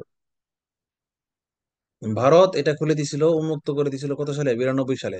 মানে 92-এর আগ পর্যন্ত দহগ্রাম এবং আঙ্গরপোতা ছিটমহলে মানুষজন ছিল বন্দী। এটার আয়তন হচ্ছে 178 × 85 মিটার। কিলোমিটার না, কিন্তু মিটার, হুদা মিটার। মানে দৌড়ায় গেলে আপনার লাগবে হচ্ছে 2-3 মিনিট লাগবে আর কি। ঠিক আছে, এরকম ছোট জায়গা। 3 বিঘা করিডোরের ভিতরে ভারত নেয় কোনটা? বেরুবাড়ি ছিটমহল পঞ্চগড়ের বেরুবাড়িতে চলে যায়। ওই যে সংবিধানের 4র্থ সংশোধনীতে আছে যে বেরুবাড়ি কি ইন্ডিয়ার কাছে হস্তান্তর করা হবে ওইটা। আচ্ছা, পাটগ্রাম, এই দহগ্রাম ও আঙ্গরপোতা ছিটমহল দুইটা কোথায়? লালমনিরহাট জেলার পাটগ্রাম উপজেলায়, সীমান্তবর্তী। ভারতের অভ্যন্তরে বাংলাদেশের সর্ববৃহৎ সর্ববৃহৎ ছিটমহল কি? দহগ্রাম ও আঙ্গরপোতা। আমরা আসি এবার মেরিন সায়েন্স, বাংলাদেশের সমুদ্র, বঙ্গোপসাগর নিয়ে। আয়তন 22 লক্ষ বর্গ কিলোমিটার। বাংলাদেশের আয়তন কত? 1,47,000। তাইলে 1,47,000 থেকে 22 লক্ষ কত গুণ হইলো?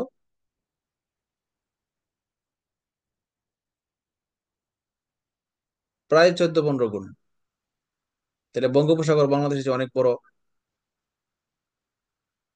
গড় গভীরতা 8,500 ফুট, মানে 2,600 মিটার, মানে 2.5 কিলোমিটার। বঙ্গোপসাগরের গড় গভীরতা 2,500 2.5 কিলোমিটার প্রায়। আমাকে কি শোনা যাচ্ছে? জি জি স্যার। স্যার। আচ্ছা, সোয়াচ অফ নো গ্রাউন্ড এটা কি? যেটা 35তম বিসিএস চলে আসছে, এর আগ পর্যন্ত আমি এটা জানতাম না, আমি তো অবাক। কি রে, বঙ্গোপসাগরে এটার নাম আমি শুনলাম না আগে, এটা কি কয়? Swatch of no ground, swatch swatch মানে হচ্ছে খাদ, মানে গভীর গর্ত আর কি। বঙ্গোপসাগরের গভীরতম কাজ। হ্যাঁ, বঙ্গোপসাগরের ভিতরে একটা খাদ মানে গর্ত আর কি, গভীর জায়গা। এর নাম হচ্ছে, আরেকটা নাম বাংলায় বলা হয় গঙ্গা খাত। এর প্রস্থ মাত্র 5 থেকে 7 কিলোমিটার এবং মহিষাপানের কিনারায় এটার খাতের গভীরতা প্রায় 1,200 মিটার। মানে বাংলাদেশের ভূস্থলের নিচেই লম্বা লম্বালম্বি। গুগলে সার্চ দিবেন সোয়াচ অফ নো গ্রাউন্ড, দেখবেন নিচে একটা। আমি দেখাবো না, দরকার নাই, টাইম লেট হয়ে যাচ্ছে, শীত যায় না, অর্ধেকও শেষ হয় নাই, টাইম অর্ধেকের বেশি পার হয়ে গেছে। গুগলে সার্চ দিয়ে দেখে নিন সোয়াচ অফ নো গ্রাউন্ড কি। আর 90 ইস্ট রিজ কি, রিজ অর্থ খাত, রিজ আর সোয়াচ প্রায় একই জিনিস। এটা হচ্ছে ভারত মহাসাগরের একটা গুরুত্বপূর্ণ অবয়ব। বঙ্গোপসাগর গঠিত হওয়ার আগেই ওই সময়ই এটা, মানে প্রাগৈতিহাসিক যুগে এটার অস্তিত্ব লাভ করে। বঙ্গোপসাগর উপকূলে 5টা দেশ: বাংলাদেশ, ভারত, মিয়ানমার, থাইল্যান্ড এবং শ্রীলঙ্কা। মালদ্বীপ নাই, মালদ্বীপ হচ্ছে সম্পূর্ণ ভারত মহাসাগরে। বাংলাদেশের ভূপ্রকৃতি, ভূপ্রাকৃতিক ভাবে বাংলাদেশকে 3 ভাগে ভাগ করা যায়। একটা হচ্ছে টারশিয়ারি যুগের পাহাড়, আর একটা হচ্ছে প্লাইস্টোসিন সোপান, আর একটা হচ্ছে প্লাবন সমভূমি।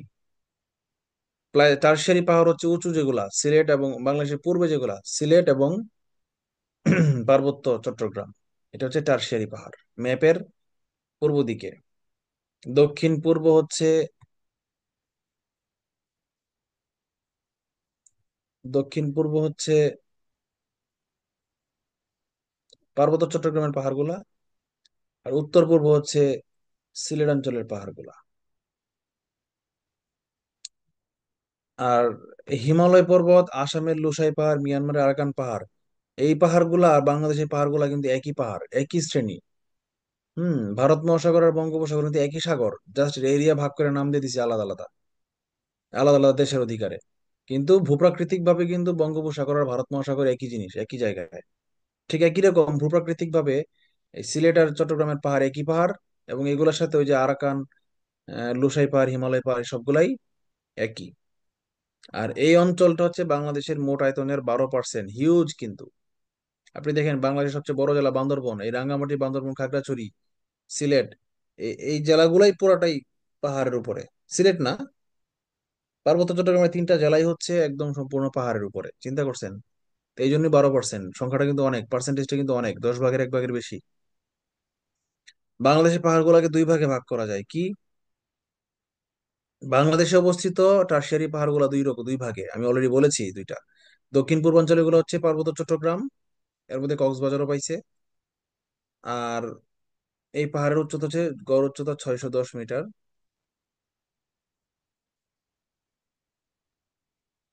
বাংলাদেশের সর্বোচ্চ উচ্চতা চূড়া হচ্ছে তাজিংডং, 1231 মিটার। আমরা যখন ছোটবেলায় বইয়ে পড়ছিলাম তখন পড়ছিলাম কেওক্রাডং, সেটা 1230 মিটার। তাজিংডং থেকে আরেকটা পাহাড় দেখা যায়, সেটার নাম হচ্ছে সাকাহাফং। তো এখন বাংলাদেশের সরকারিভাবে অনুমোদন করে নাই, কিন্তু একজন ট্রাভেলার, সে যে যন্ত্র নিয়ে গেছিল, জিপিএস নিয়ে, ওখানে গিয়ে বসে দেখছিল এটার উচ্চতা 1231 পার করে গেছে।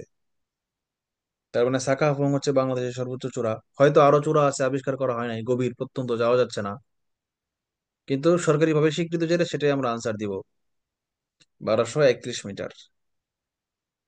ঠিক আছে, যদি অপশনে থাকে সাকাহাফং, তাহলে আমরা সাকাহাফংকে দিয়ে দিব, যেহেতু আমরা জানি সাকাহাফংটা সর্বোচ্চ। এখন যদি বিপিএসসির মধ্যে কোনো একজন ক্রিয়েটিভ প্রশ্নকর্তা থাকে, যিনি সত্যকে, সরকার স্বীকৃত চেয়ে সত্যকে বেশি প্রাধান্য দেয়, তাহলে কিন্তু তিনি সাকাহাফংকেই আনসারে দিবে।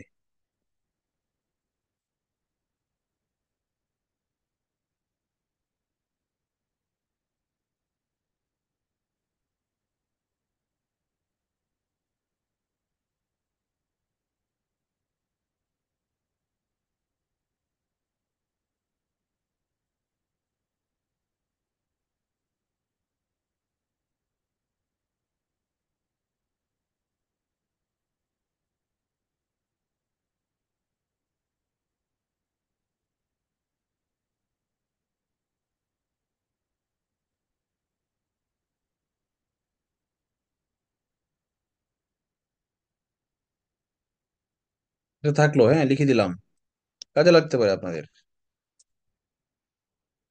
আচ্ছা, উত্তর পূর্বাঞ্চলের পাহাড় তো এই সিলেট অঞ্চল। সিলেট উত্তর, যে আমরা যে যাই, কি বলে, ভোলাগঞ্জ সাদা পাথর, মৌলভীবাজারের চা বাগান, হবিগঞ্জ জেলার দক্ষিণাঞ্চল, তারপর কি যেন একটা ঝর্ণা আছে না, জাফলং স্যার। জাফলং তো যাই, জাফলং, তারপর বিছানাকান্দি, আর গারো পাহাড় ময়মনসিংহ নেত্রকোনা জেলার উত্তরাংশ।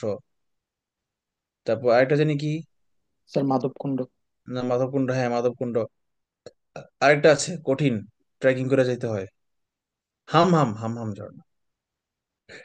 এগুলো হচ্ছে সবই টারসিয়ারি অঞ্চলের যুগের পাহাড়, মানে অনেক আগে, টারসিয়ারি মানে ইয়া যুগের, ডাইনোসর যুগের পাহাড়। গড় উচ্চতা 244 মিটারের বেশি না। তার মানে হচ্ছে এই সিলেট অঞ্চলের চেয়ে চট্টগ্রাম অঞ্চলের পাহাড় বেশি উচ্চ। উত্তরের পাহাড়গুলো স্থানীয়ভাবে টিলা নামে পরিচিত। এগুলা 30 থেকে 90 মিটার উঁচু, সমুদ্র সমতল থেকে। যেমন সিলেট অঞ্চলের পাহাড় খাসিয়া পাহাড়, জয়ন্তিয়া পাহাড়, চিকনাগুল পাহাড়। মনে রাখবো এই পাহাড়গুলো কোথায়, সিলেট অঞ্চলে অবস্থিত। প্লাইস্টোসিন কালের সোপান বা চত্বরভূমি, এগুলো হচ্ছে টারশিয়ারি যুগের পরের সময় একটা প্লাইস্টোসিন কাল ছিল, ভূতাত্ত্বিক সময়। এবং এটা হচ্ছে আজকে থেকে আনুমানিক 2,25,000 বছর আগে, আজকে থেকে 25,000 বছর আগে আহ এগুলা ভূতাত্ত্বিক ভাবে সৃষ্টি হয়েছে। এবং এগুলা হচ্ছে টিলা, 10, 15, 20, 30 এরকম ফুট মিটার, ছোট ছোট টিলা। পাহাড় বলা যায় না। যেমন মনে করেন এই মধুপুর ভাওয়ালের গড়, হুম মধুপুর ভাওয়ালগড় ঢাকা থেকে, এই দুটো আমার এলাকায়। ঢাকা থেকে ময়মনসিংহ আসলে আমরা ভাওয়ালগড়ের উপর দিয়ে আসি, আবার ময়মনসিংহ থেকে টাঙ্গাইল গেলে মধুপুর গড়ের উপর দিয়ে যাই। তবে উত্তর পশ্চিম অংশের যে বরেন্দ্র ভূমি, বরেন্দ্র ইউনিভার্সিটি আছে একটা, এবং আমাদের উর্বর ধান শস্যের জন্য বরেন্দ্র অঞ্চল বিখ্যাত। তারপর কুমিল্লার লালমাই পাহাড়, এই অংশগুলো হচ্ছে প্লাইস্টোসিন কালের সোপান। এগুলা পাহাড় পর্বত বলা যায় না আর কি, টিলা, ছোট ছোট টিলা এগুলা। এগুলো হচ্ছে বাংলাদেশের মোট আয়তনের 8%, তাও কিন্তু কম না। সোপানগুলা 3টা অঞ্চল আমি অলরেডি বলে ফেলেছি। রাজশাহী ও রংপুরের বরেন্দ্র ভূমিটা অনেক বড়। মানে আসলে কি, রাজশাহী রংপুরে কোনো পাহাড় দেখা যায় না। এই ধরেন মনে করেন যে কুমিল্লা লালমাই পাহাড়ে বা মধুপুর গাজীপুর বাওয়ালগড়ে যেরকম গাছ দেখা যায়, শাল গজারি গাছ, হুম জঙ্গল, বরেন্দ্র ভূমিটা কিন্তু এরকম জঙ্গল না। এই পুরাটাই হচ্ছে যেমন বগুড়া জেলা, রাজশাহী জেলা, চাঁপাইনবাবগঞ্জ, উত্তরবঙ্গের যে রংপুর জেলাগুলা, এই জেলাগুলাই হচ্ছে বরেন্দ্র ভূমি। এটা কিন্তু দেখে মনে হবে সমতল, কিন্তু আসলে এটা প্লাইস্টোসিন যুগের টিলার মধ্যে পড়ে আর কি, ভূপ্রকৃতির প্লাইস্টোসিন সোপান এগুলা। সোপান, টিলা বলা যাবে না, সোপান, প্লাইস্টোসিন সোপান বলা হয় এগুলাকে। আরেকটা হচ্ছে প্লাবন সমভূমি, যেটাকে একদম ল্যান্ডস্কেপ বলতেছি। ঢাকা, মনে করেন ঢাকা, ময়মনসিংহ, বরিশাল, খুলনা, এগুলো হচ্ছে কি একদম সমভূমি, বদ্বীপ, বাংলাদেশের বদ্বীপ যেগুলাকে বলে। 80% হচ্ছে প্লাবন সমভূমি, পাহাড় নাই। 1,24,266 বর্গ কিলোমিটার হচ্ছে প্লাবন সমভূমি। এবং এগুলো হচ্ছে পলিবাহিত, নদীবাহিত, পলিবাহিত এবং উর্বর। উপকূলীয় সমভূমি কোনটা? নোয়াখালী, ফেনী, এগুলো হচ্ছে কক্সবাজার পর্যন্ত হচ্ছে উপকূলীয় সমভূমি। মানে বাংলাদেশের ঠিক মাঝখান বরাবর যদি আমরা বলি যে মাঝখান, একদম ম্যাপের মাঝখান বরাবর নিচে যে বরিশাল, বরিশালের পূর্বের অংশটা হচ্ছে নোয়াখালী, ফেনী থেকে কক্সবাজার পর্যন্ত। আর দক্ষিণের বরিশাল থেকে শুরু করে পটুয়াখালী, বরগুনা এবং ইয়া পর্যন্ত, খুলনা, সুন্দরবন পর্যন্ত পশ্চিম অংশে।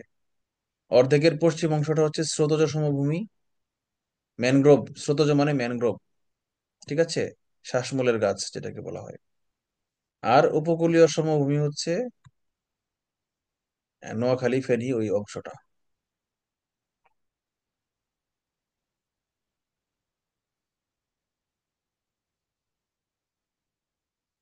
এবার আমরা কিছু ছোট ছোট পাহাড়ের নাম আমরা শিখি, চিনি।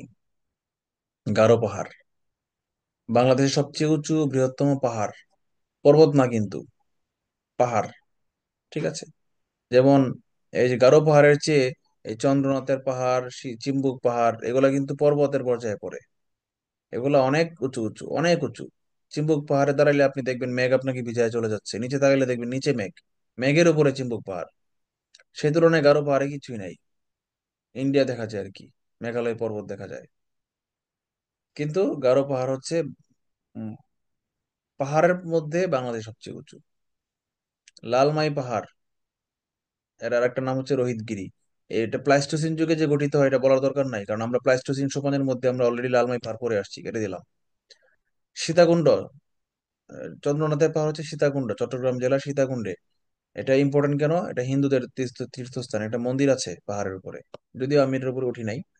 এটার খুব পাশেই গেছি আমি, এটার পাশে দুইটা চমৎকার সুন্দর দুইটা ঝর্ণা আছে, সহস্রধারা এবং সুপ্তধারা।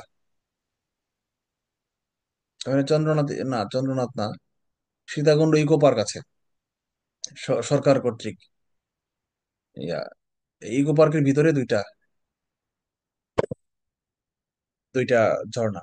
এবং এটার মধ্যে দিয়ে আমি যখন গেছিলাম মনে আছে জোকে ধরছিল, অনেক জোক ছিল, লবণ নিয়ে যেতে হয়েছিল, আমরা জানতাম জোকে ধরে, লবণ নিয়ে গেছিলাম।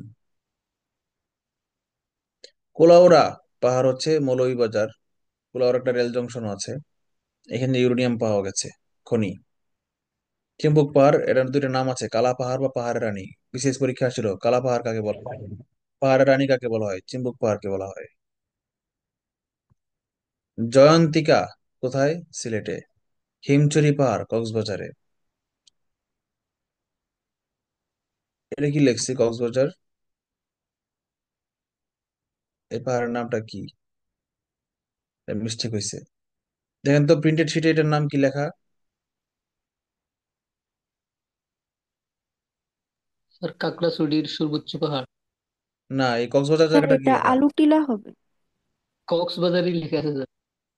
এটা মিস্টেক আছে, আলোটিলা স্যার হওয়ার এটা কথা না। আলু টিলা মনে খাগড়াছড়ির সর্বোচ্চ পাহাড় কি আলোটিলা? কিন্তু স্যার জানি এটা না। আলুটিলা হবে, আলুটিলা। আলোটিলা গুহা তো খাগড়াছড়িতে, আমি জানি, পরীক্ষা আসছে রিসেন্ট বিসিএস এ। বাট এটা কি সর্বোচ্চ? খাগড়াছড়ির সর্বোচ্চ পাহাড় কি এটা? দেখি গুগলে সার্চ দিই কি বলে। ভগবান টিলা। খাগড়াছড়ির সবচেয়ে উঁচু পাহাড়ের নাম হচ্ছে ভগবান টিলা, 1600 ফুট।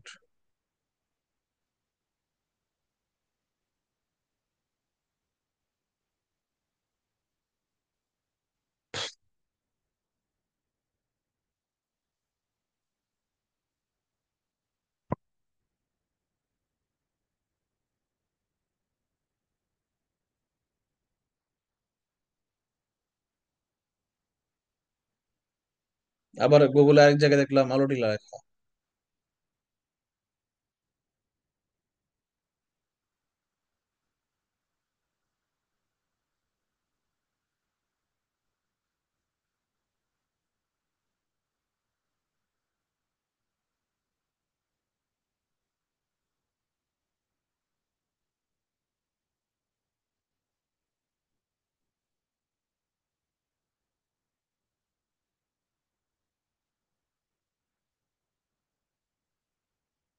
আচ্ছা, আমরা দেখি গুগলে এক জায়গায় পেয়েছি, আমরা আলোটিলা দিয়ে রাখলাম।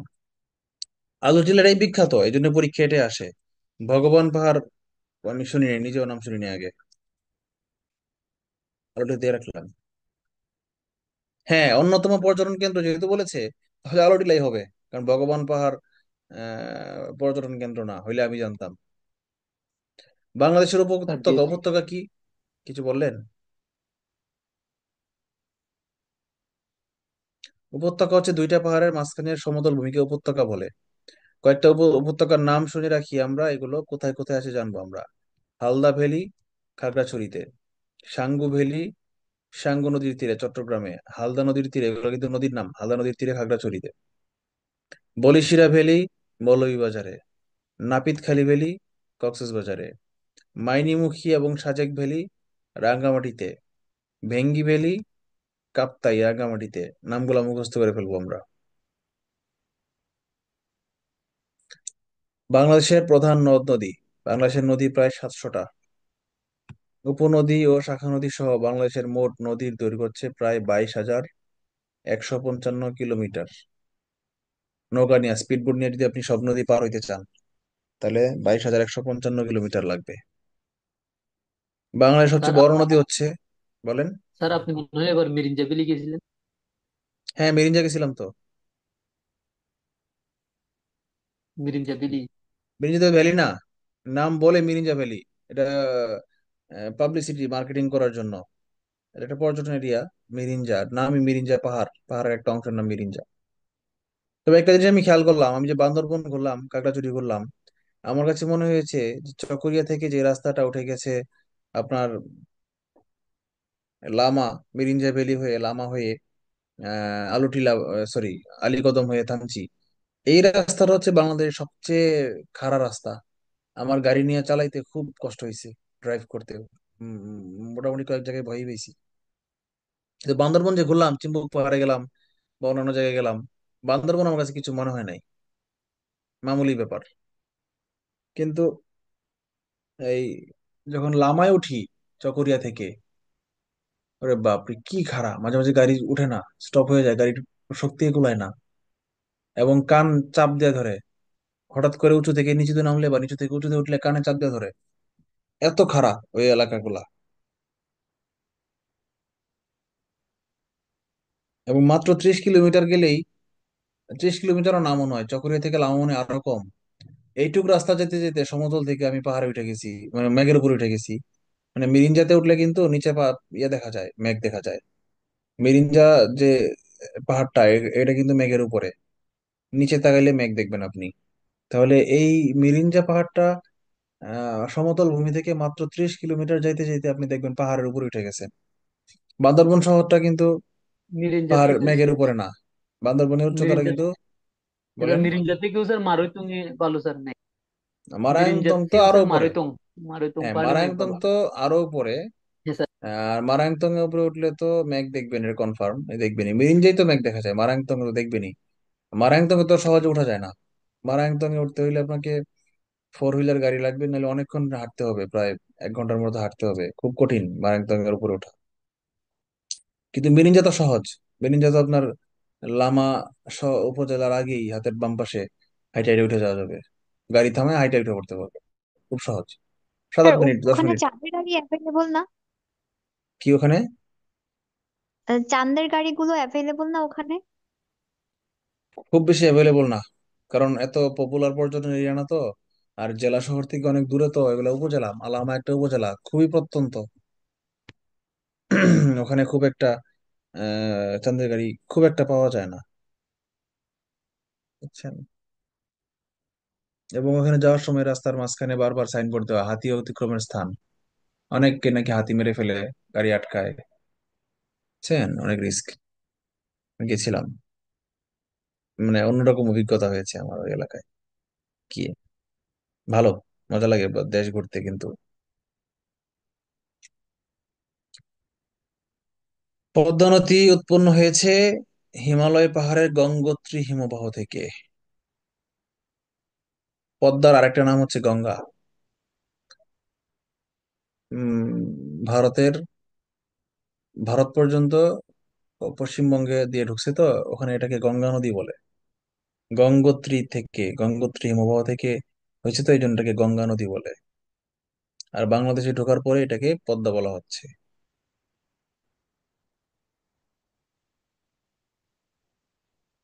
বাংলাদেশে ঢুকেছে চাঁপাইনবাবগঞ্জ জেলা দিয়ে। সীমান্ত বরাবর 145 কিলোমিটার প্রবাহের পর বাংলাদেশের অভ্যন্তরে প্রবেশ করে কুষ্টিয়া জেলা দিয়ে। মানে চাঁপাইনবাবগঞ্জে 145 কিলোমিটার প্রবাহিত হয়েছে ইন্ডিয়া আর বাংলাদেশের মাঝখানকে ডিভাইড করে। নদীর এই পারে বাংলাদেশ, ওই পারে ইন্ডিয়া, চাঁপাইনবাবগঞ্জ জেলায়। এরপরে কুষ্টিয়া জেলা দিয়ে একদম ভিতরে ঢুকে গেছে বাংলাদেশের ভিতরে, মানে নদীর দুই পারেই হচ্ছে বাংলাদেশ, এটা হচ্ছে কুষ্টিয়া জেলায়। গঙ্গা এবং যমুনার মিলিত ধারা, যমুনা নদী আসছে, এই যমুনা নদী মিলে গেছে কোথায়? যমুনা এবং গঙ্গা মিলিত হয়েছে কোথায়? মানিকগঞ্জে, পাটুরিয়া ঘাট বলি না আমরা, এই পাটুরিয়া ঘাটের কাছাকাছি, একটু উত্তরেই মিলিত হয়ে আবার পদ্মা নাম নিয়ে দক্ষিণ পূর্ব দিকে প্রবাহিত হয়েছে। মানে পদ্মা নদীতে মিশার পরে যমুনা নদীটা বিলীন হয়ে গেছে, দুইটা মিলে দক্ষিণ দিকে প্রবাহিত হয়েছে। হয়ে গেছে কোথায়? আবার চাঁদপুরে গিয়া মেঘনার সাথে মিলে গেছে। এর মাঝখানেই হচ্ছে পদ্মা সেতু। মানে পদ্মা নাম দিয়া এই যমুনার সাথে মিলার পরে আর মেঘনার সাথে মিলার আগে, এই দুইটার মাঝখানে হচ্ছে পদ্মা সেতু। আর এই তিনটা যখন মিললো, মেঘনার সাথে যখন পদ্মা নদী মিলে গেল, তখন সেটার ফাইনাল নাম হলো মেঘনা। সেই নদীটা গিয়া পড়ছে বঙ্গোপসাগরে, মেঘনা নামে চলে গেছে।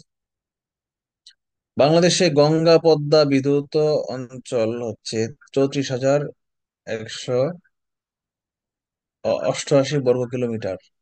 বলে না বাংলাদেশের নদী উর্বর, ভূমি উর্বর কেন? এই গঙ্গা বিধৌত, এই জন্য গঙ্গা পলি বয়ে আনে এই জন্য। এই এরিয়াটা কভার করছে হচ্ছে প্রায় 1,47,000-এর মধ্যে 34,188। পদ্মার প্রধান শাখা নদীগুলা শিখে রাখেন: কুমার, মাথাভাঙ্গা, ভৈরব, গড়াই, মধুমতি, আড়িয়াল খাঁ, ইছামতি, এগুলা। আর উপনদীগুলো হচ্ছে পুনর্ভবা, নাগর, পাগলা, কুলিক, ট্যাঙ্গন, মহানন্দা। বানানটা ভুল হয়েছে, এটা আকার হবে না, ট্যাঙ্গন হবে, ট্যাঙ্গন নদী। তো শাখা নদী আর উপনদীর মধ্যে পার্থক্য হচ্ছে, শাখা নদী হচ্ছে মূল নদীটা যখন দক্ষিণ দিকে প্রবাহিত হইতে হইতে ভাগ হয়ে যায়, শাখা প্রশাখা ছড়ায়। দক্ষিণ দিকে যখন শাখা ছড়ায়, মানে নদী থেকে বের হয়ে যায় অন্য কোনো নদী, সেটাকে শাখা নদী বলে। আর উত্তর দিক থেকে অন্য নদী এসে যদি মূল নদীতে মিলিত হয়, সেটাকে বলা হয় উপনদী। বুঝতে পেরেছেন? মানে পানিটা যদি আগে ছোট নদীতে থাকে, পরে প্রবাহিত হয়ে হয়ে আস্তে আস্তে মূল নদীতে ঢুকে যায়, সেটাকে বলা হয় উপনদী, সেই ছোট নদীটাকে উপনদী বলে। আর পানিটা যদি আগে মূল নদীতে থাকে, পরে দক্ষিণে যেতে যেতে হঠাৎ করে ভাগ হয়ে যায়, ডাইনে বামে চলে গেছে, সেই ছোট নদী গুলোকে বলে শাখা নদী। বুঝতে পেরেছেন শাখা নদী আর উপনদীর পার্থক্য কি? মনে করেন গাছের একটা কাণ্ড আছে, আম গাছের কাণ্ডটা হচ্ছে মূল নদী। তো পানিগুলা শিকড় থেকে, অনেকগুলা শিকড়, শাখা প্রশাখার মতো শিকড়, এই শিকড় গুলো থেকে পানিগুলা ঢুকতেছে মূল নদীতে, কাণ্ডের ভিতরে ঢুকতেছে, তাহলে শিকড় গুলো হচ্ছে উপনদী। আবার মূল নদী মানে কাণ্ডতে ওঠার পরে আবার উপরে উঠে শাখা প্রশাখা পাতায় ছড়াই গেছে ডালপালায়, সেগুলো হচ্ছে শাখা নদী। কারো কি শাখা নদী আর উপনদীর মধ্যে কোনো কনফিউশন আছে? তার আরেকবার বলেন। কি বলবো আরেকবার? শাখা নদী আর উপনদী। এই দক্ষিণ দিকে পানি প্রবাহিত হয়, তাহলে উপর দিক থেকে তিনটা নদী এসে একটা মিলিত হয়েছে, আসে নিচে আবার দুইটা নদীতে ইয়ে হয়ে গেছে, তাহলে উপরের নদীগুলাকে বলা হচ্ছে উপনদী, আর নিচের নদীগুলাকে বলা হচ্ছে শাখা নদী। পানি যাচ্ছে নিচের দিকে, বুঝছেন এখন? জি স্যার।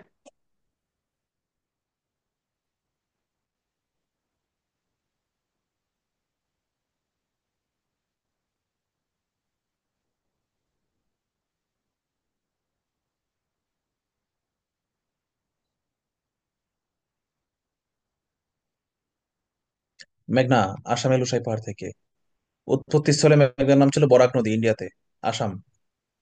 বাংলাদেশে ঢুকছে সুরমা ও কুশিয়ারা নামে দুই ভাগে ভাগ হয়ে ঢুকছে। এই দুইটা ভাগ আবার মিলে গেছে কোথায়? আজমিরিগঞ্জ, হবিগঞ্জ জেলার আজমিরিগঞ্জে এসে মিলে গেছে। এই মিলিত স্রোতের নাম হচ্ছে কালনি।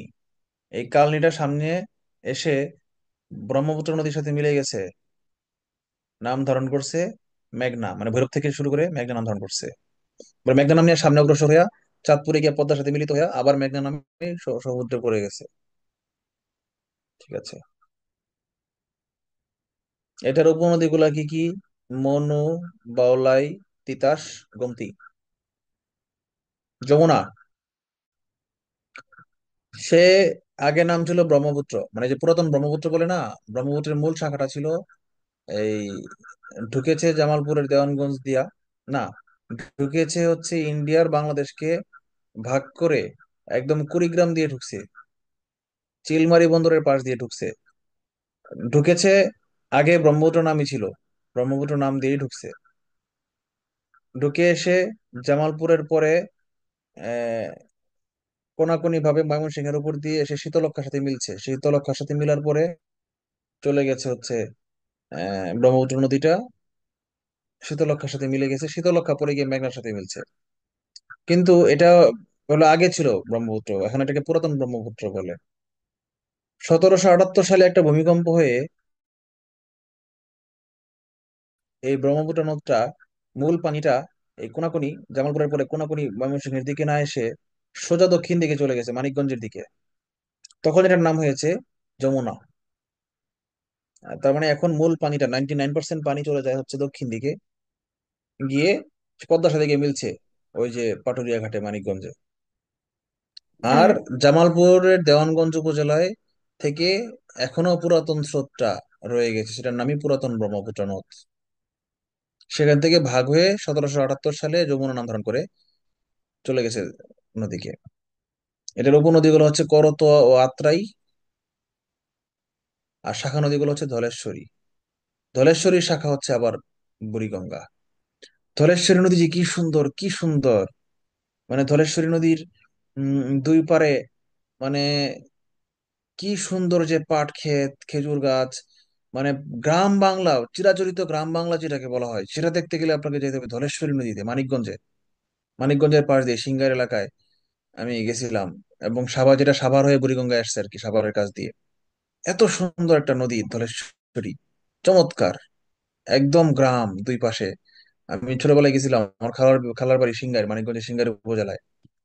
ওখানে আপনার গ্রামের মানুষজনের জীবনযাত্রা যে কি সুন্দর, হ্যাঁ, দেখা যায়। এরা আপনার, থাক ওই প্রসঙ্গে না যায়, সময় কম। কেউ কিছু একটা প্রশ্ন করতে চাইলেন?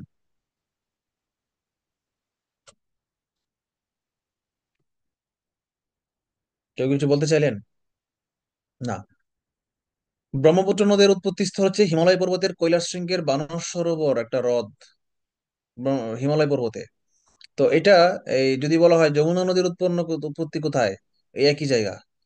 অ্যাকচুয়ালি মূল নদীটা ব্রহ্মপুত্রই, এবং এখনো যে তিব্বত চীন থেকে আসছে, চীন তিব্বত হয়ে আসছে বাংলাদেশে, তখনও কিন্তু সেটার নাম কিন্তু ব্রহ্মপুত্রই ছিল, আছে এখনো, ব্রহ্মপুত্রা। যমুনা হচ্ছে বাংলা, বাঙালি নাম, নাম শুনলেই বোঝা যায় যমুনা নামটা বাঙালি নাম। আর ব্রহ্মপুত্র নামটা কিন্তু চাইনিজ, তিব্বত, ইন্ডিয়ান নাম। ঠিক আছে? তো ব্রহ্মের পুত্র বলা হচ্ছে, নদ নাম ব্রহ্ম, বোঝেন তো? ব্রহ্মা হচ্ছে সনাতন ধর্মের একজন দেবের নাম, তার পুত্র আখ্যা দেওয়া হয়েছে এই ব্রহ্মপুত্র নদটাকে। সেটা এসে ওই যে জামালপুরের দেওয়ানগঞ্জে কি করছে, ভাগ হয়ে মূল প্রবাহটা এখন যমুনা নাম ধারণ করা হয়েছে। কিন্তু এর উত্তরে সবচেয়ে দীর্ঘ রাস্তা পার হয়েছে সে কিন্তু ব্রহ্মপুত্র নাম দিয়ে এখনো। উৎপন্ন হয়েছে কোথায়? হিমালয় পর্বতের কৈলাস শৃঙ্গের মানস সরোবর হ্রদ থেকে। বাংলাদেশে ঢুকেছে কোথায়? কুড়িগ্রাম, ওই যে বললাম চিলমারির বন্দর, চিলমারি হচ্ছে কুড়িগ্রাম জেলার একটা বন্দরের নাম। এটার উপনদী গুলা কি কি? ধরলা ও তিস্তা। ধরলা ও তিস্তা, এটা এই যমুনা ভাগ হওয়ার আগে উত্তরের যে ব্রহ্মপুত্র, সেখানে গিয়ে মিলছে, এই জন্য এটার নাম হয়েছে, এগুলা বলা হচ্ছে ব্রহ্মপুত্রের, বলা হচ্ছে ব্রহ্মপুত্রের উপনদী বলা হচ্ছে। আর শাখা নদী হচ্ছে কি? বংশী ও শীতলক্ষ্যা। আর ব্রহ্মপুত্রের প্রধান শাখা নদী হচ্ছে যমুনা। মানে এখনো কিন্তু মূল নদীটাকে, এই যে এই শীটটা তৈরি করার সময় মূল নদীটাকে আমি ধরে নিয়েছি ব্রহ্মপুত্র, কারণ উৎপত্তি স্থল থেকে ব্রহ্মপুত্র নাম দিয়েই ঢুকছে, বাংলাদেশেও ঢুকছে ব্রহ্মপুত্র নাম দিয়েই। এই জন্য আমি মূল নদী বলতে, আমি যদিও সাইজে ছোট, 1% পানি যায় ব্রহ্মপুত্র দিয়ে, তবুও আমি এটাকেই মূল নদী বলছি। এটা থেকে ভাগ হয়ে বড় নদী চলে গেছে যমুনা নাম, যমুনা নাম দিয়ে শাখা হয়ে চলে গেছে। আরো দুইটা ছোট শাখা নদী আছে, কি বংশী নদী ও শীতলক্ষ্যা নদী।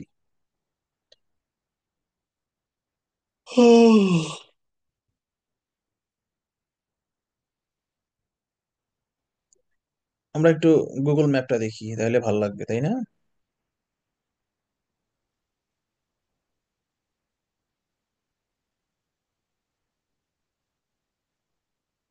গুগল ম্যাপ দেখবো না গুগল আর্থ দেখবো?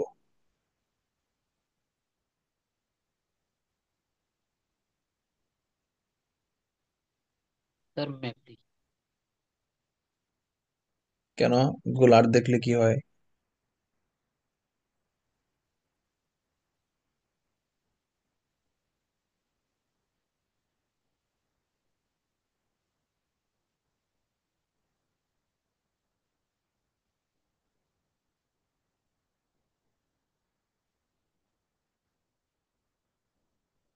কি বলে?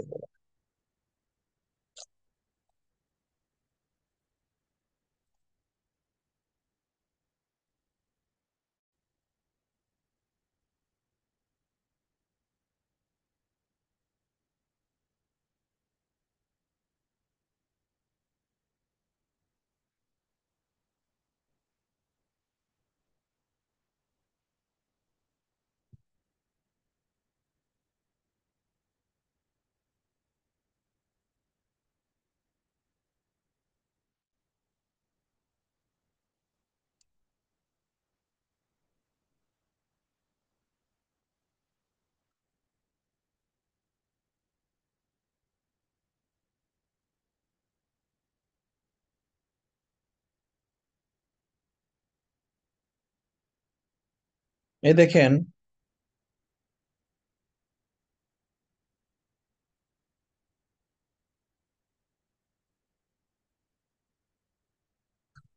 কোত্থেকে উৎপন্ন হয়েছে দেখেন, ব্রহ্মপুত্র হচ্ছে সবচেয়ে বড় নদী দেখেন। ওই দেখেন, ডান পাশে দেখেন, আসাম পার হয়ে, মেঘালয় আসাম পার হয়ে ডান পাশে। আমার তো এখানে ড্র করা যাচ্ছে না, পয়েন্টার বসতেছে না। এই যে ডান পাশে দেখছেন, এই তিনুষ্কা লেখা, অরুণাচল প্রদেশ। হুম, ওই দিক থেকে সারা ইন্ডিয়া ঘুরে এখানে এসে এই যে বাংলাদেশে ঢুকছে এখানে, এই যে কুড়িগ্রাম জেলা দিয়ে বাংলাদেশে ঢুকছে। সে গাইবান্ধার এখানে, গাইবান্ধার উপরে জামালপুরের দেওয়ানগঞ্জ একটা উপজেলা আছে, এখান থেকে ভাগ হয়ে গেছে, হয়ে নাম দিছে, নাম নিছে ব্রহ্মপুত্র। খুব ছোট্ট, দেখেন খুব চিকন একটা নদী বের হয়ে গেছে দেখেন, দেখছেন খুব চিকন, চিকন হয়ে বের হয়ে গেছে ব্রহ্মপুত্র নদীটা। খুব কষ্ট হয় ভাবতে, এটা কিভাবে এটা কাজ হইলো।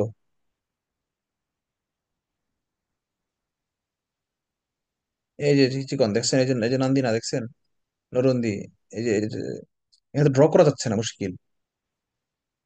ড্র না করলে দেখাবো কিভাবে।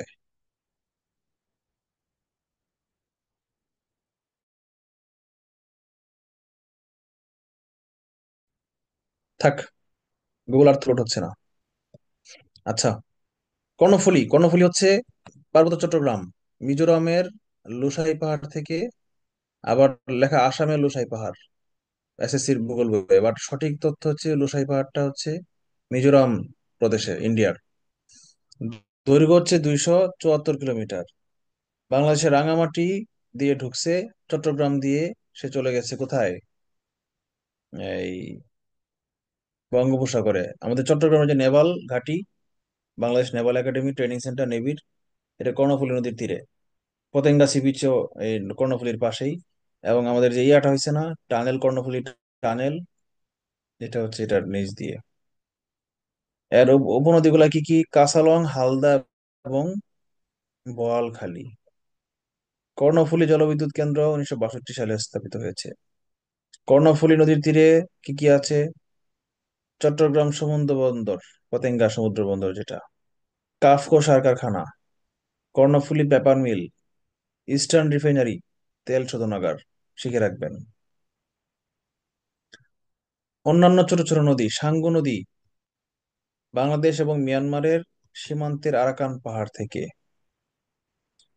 এটা প্রায় 244 কিলোমিটার বিস্তৃত। মাতামুহুরী নদী বান্দরবন জেলার লামার মইভার পর্বত থেকে, ওই যে একটু আগে যে লামার কথা বলতেছিলাম, মাতামুহুরী নদী, দৈর্ঘ্য মাত্র 120 কিলোমিটার। হালদা নদী উৎপত্তি কোথায়, পার্বত্য চট্টগ্রামের বাটনাতলী পাহাড়।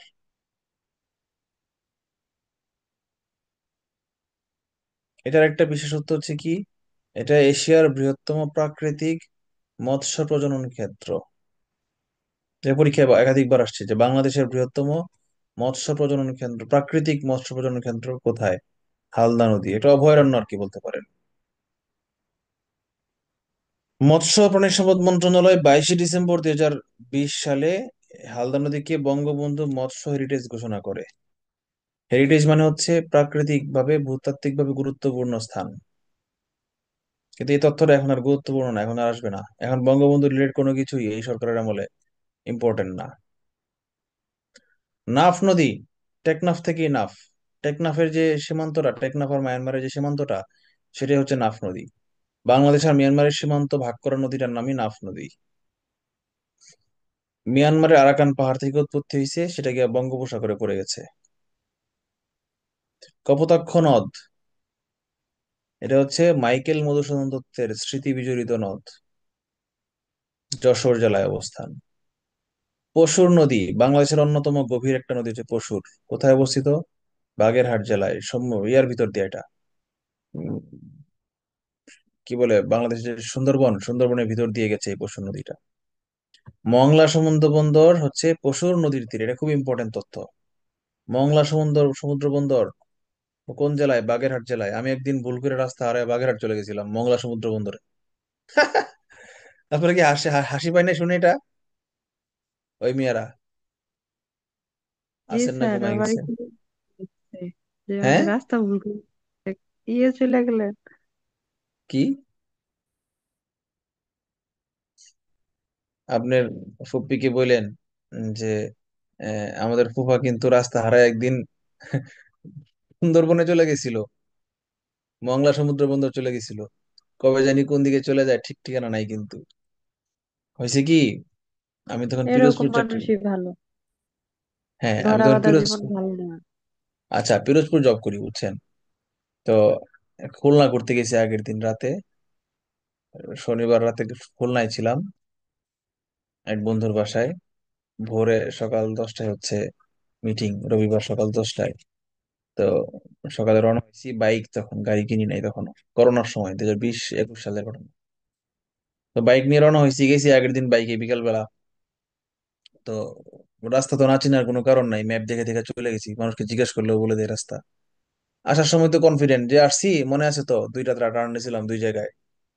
আর সমানে টানতেছি কারণ সময় তারা ওরা ম্যাপ দেখার টাইম নাই, আমি তো কনফার্ম যে ওইদিক দিয়ে রাস্তা। তখন একটা মোড় আছে, খুলনা জেলার পরে একটা মোড় আছে ফকিরহাট মোড়, ওখান থেকে সোজা যাইতে হয়, আমি ডানে চলে গেছি, বা ডানে যাইতে বামে যাইতে হয়, আমি সোজা চলে গেছি। টানতেছি টানতেছি ডান বাম খেয়াল করিনি, সোজা যাইতে যাইতে আছি। তো বামে যে ছিল পিরোজপুরের রাস্তা ভাগ হয়ে, আমার আর খেয়াল নাই, আমি সোজা যাইতেছি, অনেকক্ষণ স্পিডে টানতেছি। রাস্তা ভালো তো টানতেছি, সমানে টানতেছি।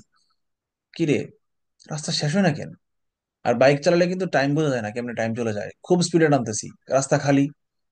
হঠাৎ করে মনে হলো কি রে, রাস্তা তো এত দূর হওয়ার কথা না, এতক্ষণ সময় লাগতেছে কেন? পরে ভাবলাম দূর, এটা সাবকনশিয়াস মাইন্ড, মন বলতেছে যে দূর চলে আসছে, আসলে কিছু না। তখন আমার মাথায় ঢোকে যে রাস্তা আমি ভুল করে ফেলছি, এটা প্রশ্নই আসে না, কারণ কোনো মোড়ই তো পড়ে নাই, ভুল হবে কোত্থেকে?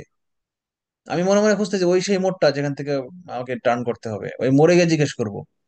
কিন্তু আমার মনে হচ্ছে এতক্ষণ বাইক চালালে তো পিরোজপুর পার হয়ে চলে যাওয়ার কথা, বরিশালের কাছে চলে যাওয়ার কথা। পরে হঠাৎ করে দেখি, অনেক দূরে তাকায় দেখি বড় বড় ক্রেন দেখা যাচ্ছে, লাইটিং ক্রেন। ব্যাপার কি? তখন আমি কনফার্ম হয়ে গেলাম যে না, আমি তো ভুল করে ফেলছি। বা নামলাম, থামাইলাম, এক রাস্তার পাশে লোক পাইলাম যে ভাই, পিরোজপুরের রাস্তা কোন দিকে? পিরোজপুর তো উল্টা দিকে যাচ্ছেন, পিছনে যাবেন ফকিরহাট মোড় থেকে ডানে যাবেন। খাইছে। পরে ম্যাপ বের করলাম, করে দেখি আমি মংলা চলে আসছি। পরে জিজ্ঞেস করলাম যে ওই যে দূরে যে দেখা যাচ্ছে ওগুলা কি মংলা সমুদ্র বন্দর? বলে হ্যাঁ। চিন্তা করেন, আমি খুলনা থেকে বাইক চালায় রাস্তা ভুল করে মংলা সমুদ্র বন্দর চলে গেছি। কিরকম পাগল আমি! তবে ভালো হয়েছে, একটা অভিজ্ঞতা হয়েছে। তারপরে কি একটু ঘুরে আসেন নাই? না, সময় তারা ছিল যে 10টার সময় মিটিং। পরে পারছি অবশ্য, তাড়াহুড়া লেগে গেছে, নাস্তা রাস্তা করি নাই, গোসল করি নাই, কিচ্ছু করি নাই, ডাইরেক্ট গিয়ে মিটিং।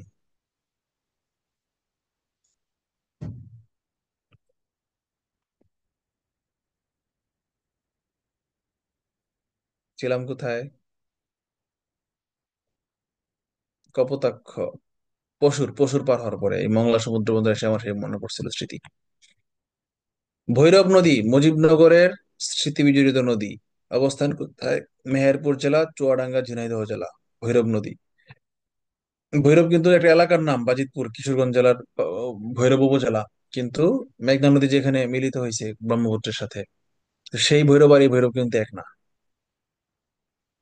রূপসা নদী ব্যক্তির নামে পরিচিত। অবস্থান কোথায়? খুলনা। করতোয়া নদী, করতোয়া নদীর বিশেষত্ব হচ্ছে মহাভারতে উল্লেখ আছে এই মহাস্থানগড়ের স্মৃতি বিজড়িত নদী, মানে মহাস্থানগড় আছে না, এটা হচ্ছে করতোয়া নদীর তীরে। এনে বগুড়ার মহাস্থানগড় আর নওগাঁর পাহাড়পুর বৌদ্ধবিহার, এই দুইটাই হচ্ছে করতোয়া নদীর পাশাপাশি, দুই পারে দুইটা আর কি।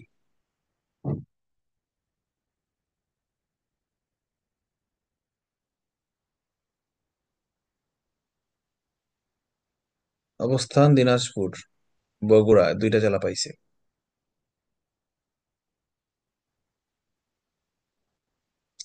তিস্তা, তিস্তা নদীর ইম্পর্টেন্সটা কি? পানি বন্টন নিয়ে বাংলাদেশ আর ভারতের মধ্যে তিস্তার পানি বন্টন চুক্তি এখনো মীমাংসা হয় নাই। বিরোধপূর্ণ নদী উৎপত্তি হয়েছে কোথায়? হিমালয়ের সিকিম পর্বতমালায়। সিকিমের লাইফলাইন নাম নামে কাকে বলে? তিস্তা নদীকে বলে।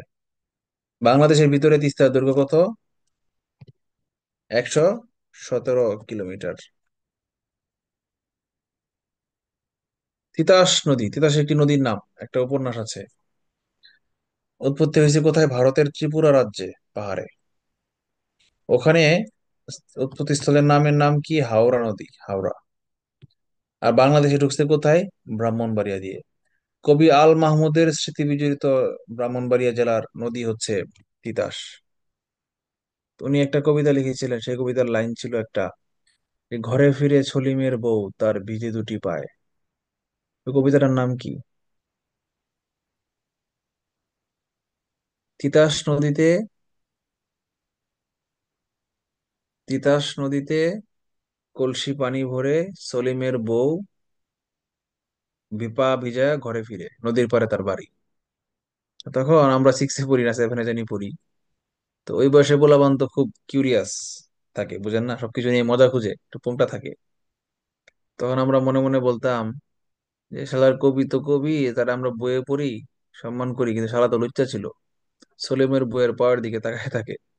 তো এখন নিশ্চয়ই সে সলিমের বউ নামটা নিছে, সলিম নামটা সে নিয়েছে নিশ্চয়ই।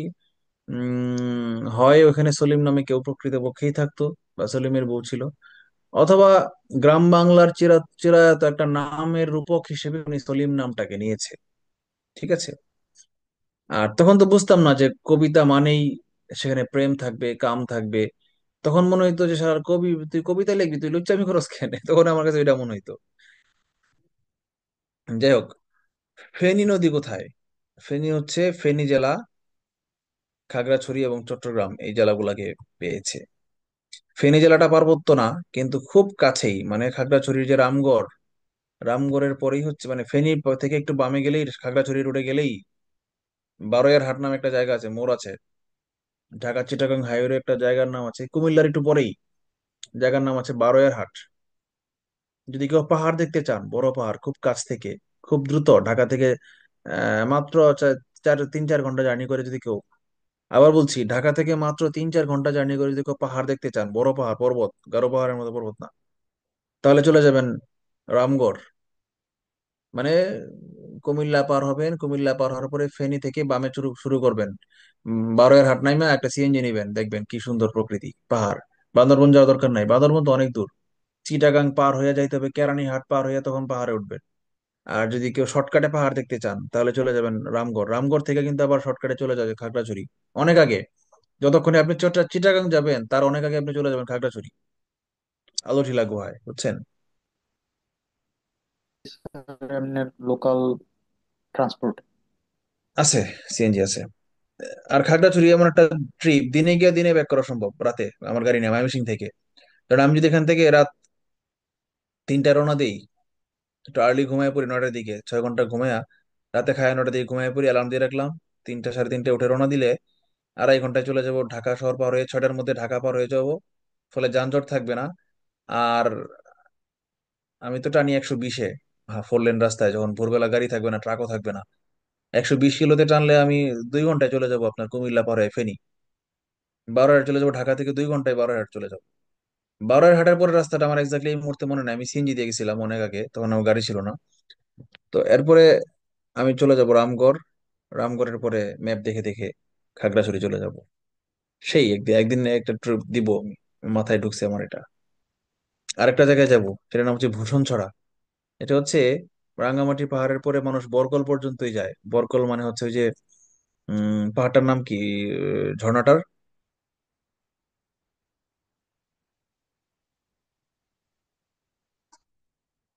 রাঙ্গামাটির যে বড় ঝর্ণাটা, সুবলং। বললাম স্যার, সুবলং, সুবলং ঝর্ণাতেই মানুষ ওই পর্যন্তই যায়, পরে আর যায় না। কিন্তু আমরা স্যার সুবলং গত বছর হ্যাঁ। ডেপ ট্যুর, আমাদের ডেপ ট্যুর ছিল গত বছর, এখানে গেছিলাম রাঙ্গামাটি। আচ্ছা, তো ওইটা পার হইয়া, সুবলং পার হয়ে আরো সামনে যদি স্পিড বোট দিয়ে বা নৌকা দিয়ে যাওয়া যায়, তখন বরকল উপজেলা। বরকল উপজেলা পার হওয়ার পরে হচ্ছে অরিজিনাল সৌন্দর্যটা শুরু হয়। মানে ওই যে থানচি, রুমা, লামা, ওই যে উঁচু পাহাড় গুলা, এগুলা কিন্তু শুরু হয় অ্যাকচুয়ালি কাপ্তাই লেক পার হওয়ার পরে শুরু হয়েছে। ওই পাহাড়ে কিন্তু লেক নাই, লেকটা কিন্তু মোটামুটি সমতল উপত্যকা, পাহাড়ের উপত্যকার মধ্যে বাদ দিয়ে লেক বানানো হয়েছে। বাট মূল পাহাড় গুলা কিন্তু আরো পূর্ব দিকে। তো আরো যাইতে যেতে যেতে যেতে যখন মূল পাহাড়ে ঢুকে গেলাম, এর মাঝখান দিয়ে একটা নদী আছে, এই নদীটার নাম কি আমার এক্সাক্টলি মনে নাই। হুম।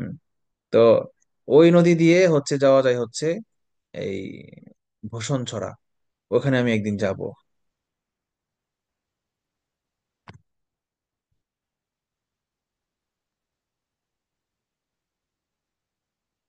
এই যে ফেনী দেখছেন, ফেনী দিয়ে চলে যাওয়া যায় বারোয়ের হাট, বারোয়ের হাট থেকে ডানে গেলে মানিকছড়ি হয়ে নানিয়ারচর কাপ্তাই লেক, একটু সামনে গেলে রাঙ্গামাটি, রাঙ্গামাটি গেলে চট্টগ্রাম দিয়ে হাটহাজারী দিয়ে ঘুরে আসা দরকার নাই। কেউ যদি ইচ্ছা করে, চিন্তা করে যে ফেনী থেকে বারোয়ের হাট দিয়ে শর্টকাট চলে যাবে, সে কিন্তু পারবে রাঙ্গামাটি যেতে। রাঙ্গামাটির পরে দেখেন আরো ডানে কাপ্তাই লেক পার হয়ে আরো ডানে যদি যাই, একটা হচ্ছে বিলাইছড়ি, এই যে গত সপ্তাহে আমরা গেলাম, লাইভ করলাম যে কয়েকদিন আগে, বিলাইছড়ি নিচে দেখেন কাপ্তায়ের সঙ্গে লাগানো বিলাইছড়ি, স্ক্রিনের উপরে দেখেন কাপ্তায়ের ডান পাশে বিলাইছড়ি। আর উপরে যদি উঠি কাপ্তাই হ্রদ পার হয়ে রাঙ্গামাটি থেকে ডানে কর্ণফুলী, এটা আচ্ছা এটাই কর্ণফুলী নদী। পরে হচ্ছে বরকল উপজেলা।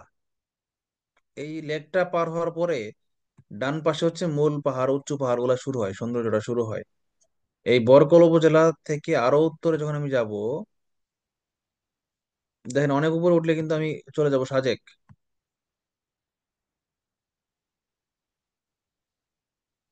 কিন্তু এর তো রাস্তা নাই, অনেক উঁচু পাহাড়ের সারি, রাস্তা নাই। আর এখানে আমরা যদি এই বরকল উপজেলা থেকে নদী দিয়ে আরো একটু উপরে উঠি, এই দেখেন এই জায়গাগুলা, এখানে যে স্কুল আছে, বিজিবি ক্যাম্প আছে, হুম, জনবসতি আছে, আমি জানতাম না। আমি ভাবছিলাম কি যে কাপ্তাই লেকের পরে বোধহয় আর কিছু নাই, এই জন্য কখনো ট্যুরিস্ট যাইতে যাইতে শুনি নাই। কিন্তু ওইদিকেও আদিবাসীদের এলাকা আছে, ওখানে ওখানে বাঙালিরাও থাকে। এই যে ভূষণছড়া আদর্শ বিদ্যালয়, বুঝছেন, এই ভূষণছড়া আমার যাওয়ার খুব ইচ্ছা। হরিণা বাজার, আমরা আমরা নাম শুনেছি না, ক্যাম্প হরিণা, ক্যাম্প হরিণাই বাংলাদেশের 8 নম্বর কোন কত নম্বর সেক্টরের জানি হেডকোয়ার্টার ছিল, ইন্ডিয়া বা বাংলাদেশ সীমান্তে, এই যে এটা হচ্ছে সেটা, বড় হরিণা দেখছেন। এই হরিণাই ছিল বাংলাদেশের একটা মুক্তিযুদ্ধের সেক্টর হেডকোয়ার্টার। দেখছেন এদিকেও মানুষজন চলাফেরা করে, এবং সবগুলা বাজার দেখেন এই নদীর পাড়ে, কর্ণফুলী নদীর তীরে, নদীতে পানি থাকে, এবং নদী দিয়ে যাইতে হয় বসুন্ধরা। আমার এক ফ্রেন্ডের নানির বাড়ি, তা আমি ফ্রেন্ডকে বলে রাখছি, বান্ধবী আর কি, বন্ধু হইলে কবে লয়ে ভাগতাম, চল। কারণ বান্ধবী হতে তার রাজি করাতে খুব টাফ হয়ে যাচ্ছে। ঠিক আছে।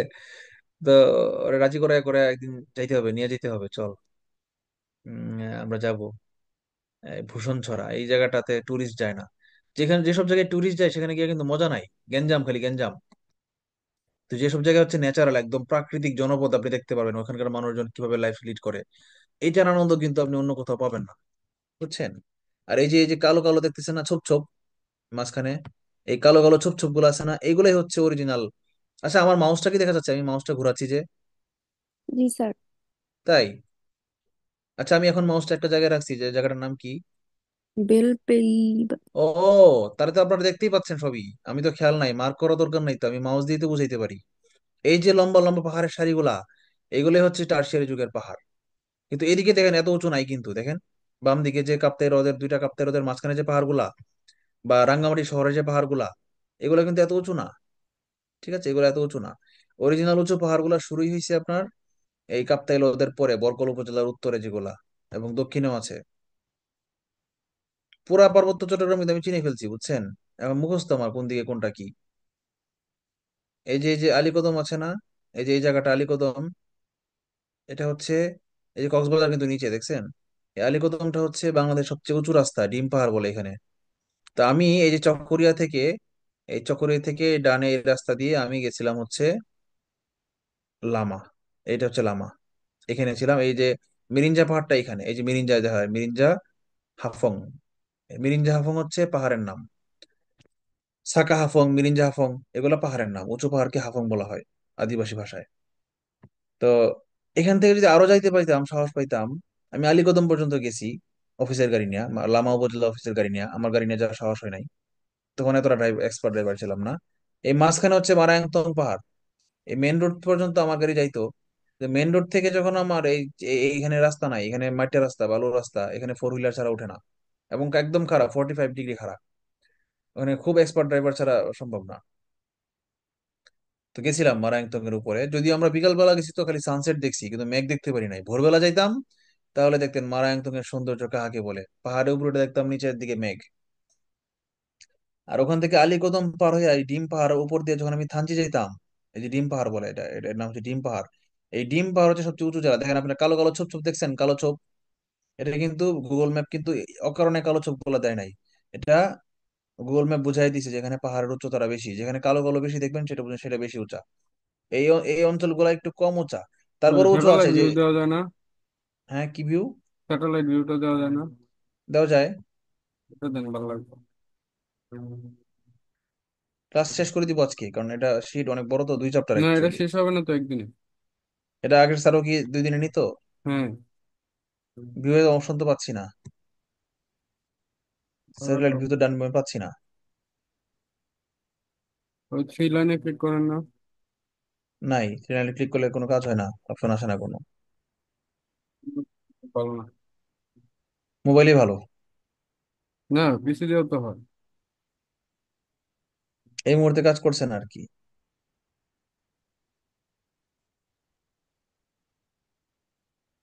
তো এই রাস্তাটা আমার যাওয়া হয় নাই, মানে আমার দুর্ভাগ্য। আমি এদিক দিয়ে আলীকদম পর্যন্ত গেছি, আবার থানচি গেছি হলো ওই দিক দিয়া, মানে এই যে উপর দিক দিয়ে বান্দরবন শহর থেকে চান্দেরগাড়ি না থানচি পর্যন্ত আসছি। থানচি আসার পরে গেছি কোথায় জানেন? বাংলাদেশের সবচেয়ে সুন্দর রাস্তা হচ্ছে নদী পথ হচ্ছে এটা, এই থানচি। আমি জানি না সুন্দর, সবচেয়ে সুন্দর বলা ঠিক না, কারণ আমি ওই যে ওই বরকল হয়ে যে ভূষণচরা একটু আগে দেখালাম উত্তর দিকে, সেখানে আমি যাই নাই। গেলে বুঝতে পারতাম ওইটা কেমন। কিন্তু আমি এখন পর্যন্ত যা দেখছি, এই থানচি পর্যন্ত বান্দরবন থেকে আসছিল চাঁদের গাড়িতে। থানচিতে গাড়ি রেখে আমরা নৌকা নিছি। এই নৌকা নিয়ে এই যে নদীটা আছে না, এটা কিন্তু সাঙ্গু নদী। এই নদী দিয়ে আমরা এদিকে আসছি। এদিকে এসে যে তিন্দু পাড়া আছে না, তিন্দু আদিবাসীদের পাড়া, কিন্তু এখানে একটা বড় পাথর আছে, জায়গার নামই তিন্দু বড় পাথর। এখানে মানুষ থাকে, আবাসিক এলাকা আছে, এবং বিরাট বিরাট পাথর নদীর মধ্যে, পাথরের নদী পার হয়ে হয়ে আমাদের যেতে হয় হচ্ছে রেমাক্রি ফলস, রেমাক্রি ঝর্ণা আছে এখানে। রেমাক্রি ঝর্ণা থেকে আবার 2-3 ঘন্টা হেঁটে হেঁটে যাইতে হয় নাফাখুম ঝর্ণায়। নাফাখুম ঝর্ণায় গেছি আমি। তো কি যে সৌন্দর্য, মানে কি বলবো আমি, মানে কি বলবো। এটা ইয়ে আছে না, একটা জোকস আছে না? তো এই টারশিয়ারি পাহাড়ের ভিতর দিয়ে নৌকা চালায় গেছি। মানে কি, নদী যে নৌকা যে চালায় গেছি, ডানে বামে তাকাই বিরাট উঁচু উঁচু পাহাড়, খালি পাহাড় আর পাহাড় আর পাথর, পাথুরে পাহাড়। কি যে অদ্ভুত। আর ডানে বামে খালি দেখতেছি নামতেছে এই আদিবাসীরা নদীতে গোসল করতেছে। ওদের তো খাওয়ার পানির উৎস ওইটা, গোসল উৎস সবই ওইটা। আদিবাসীরা নদী কেন্দ্রিক তাদের জীবন। মানে কি যে সুন্দর দৃশ্য, আপনি এগুলা সুইজারল্যান্ড গিয়েও পাবেন না। দুইটার সৌন্দর্য 2 রকম, বুঝছেন? পরে আমরা দেখি তো রিমাক্রিটা কোথায়। এই যে রিমাক্রি ওয়াটারফলস। তার মানে আমরা এই যে থানচি থেকে নৌকা দিয়ে প্রথমে তিন্দু আসছি, তিন্দুতে আর্মি ক্যাম্প আছে, ওখানে হাজিরা দিয়ে পরে আসতে হয় এই রেমাক্রি ফলসে। রেমাক্রিতে নেমে গেলাম। রেমাক্রি নামার পরে এই লিখিয়াং ঝর্ণাতে আমরা যাওয়ার সুযোগ হয় নাই, সাহস হয় নাই, সময় হয় নাই। আরেকবার আমি যাব, আমার শখ হয়েছে আমি এখানে যাব। মানে একদম প্রকৃতিতে মিশে থাকতে গেলে আপনাকে এই এলাকাটা থেকে বেছে নিতে হবে। রেমাক্রি থেকে পরে আমরা একটু নৌকা দিয়ে গিয়ে এখানে নেমে গেছি, নেমে গিয়ে হেঁটে হেঁটে যাইতে হয়েছে আমাদেরকে নাফাখুম ঝর্ণা। ঠিক আছে। আর কেউ যদি অমিয়খুম যাইতে চায়, তাহলে নাফাখুম থেকে আরো হাঁটতে হবে, ট্রেকিং করে যাইতে হবে জিনাপাড়া। রাত হয়ে যাবে তখন, একদিনে যাওয়া যায় না। জিনাপাড়ায় রাতে থাকতে হবে, থাইকা তারপর হচ্ছে থুইসাপাড়া পার হয়ে আরো সামনে হচ্ছে দেবতা পাহাড়। এগুলা পার হয়ে আমি যাই নাই অবশ্য, অমিয়খুমে যাই নাই, শুধু শুনছি, নাম শুনছি, আমার বন্ধু গেছে ও বলছে। তো আমার ভাগ্য হয় নাই অমিয়খুম যাওয়ার।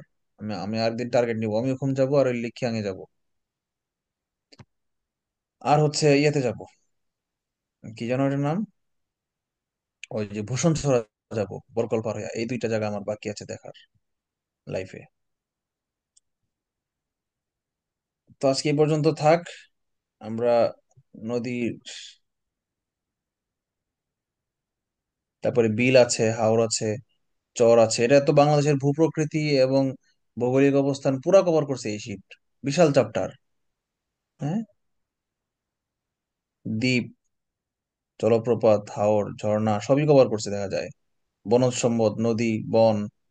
তো এক চ্যাপ্টার তো হলে একটা না, এটার ভিতরে তো তিনটা চ্যাপ্টার দেখতেছি আমি। হ্যাঁ, কিছু করার নাই, আরেকটা ক্লাস এটাতে লাগবে। তো আজকে এই পর্যন্ত থাকুক। সবাই ভালো থাকবেন। সবাইকে ধন্যবাদ দীর্ঘ সময় ধরে আমার পেঁচাল শোনার জন্য। কারো কিছু বলার আছে? প্রশ্ন করবো কেমনে তাহলে? কি প্রশ্ন করবো কেমনে এই টপিকে? প্রশ্ন?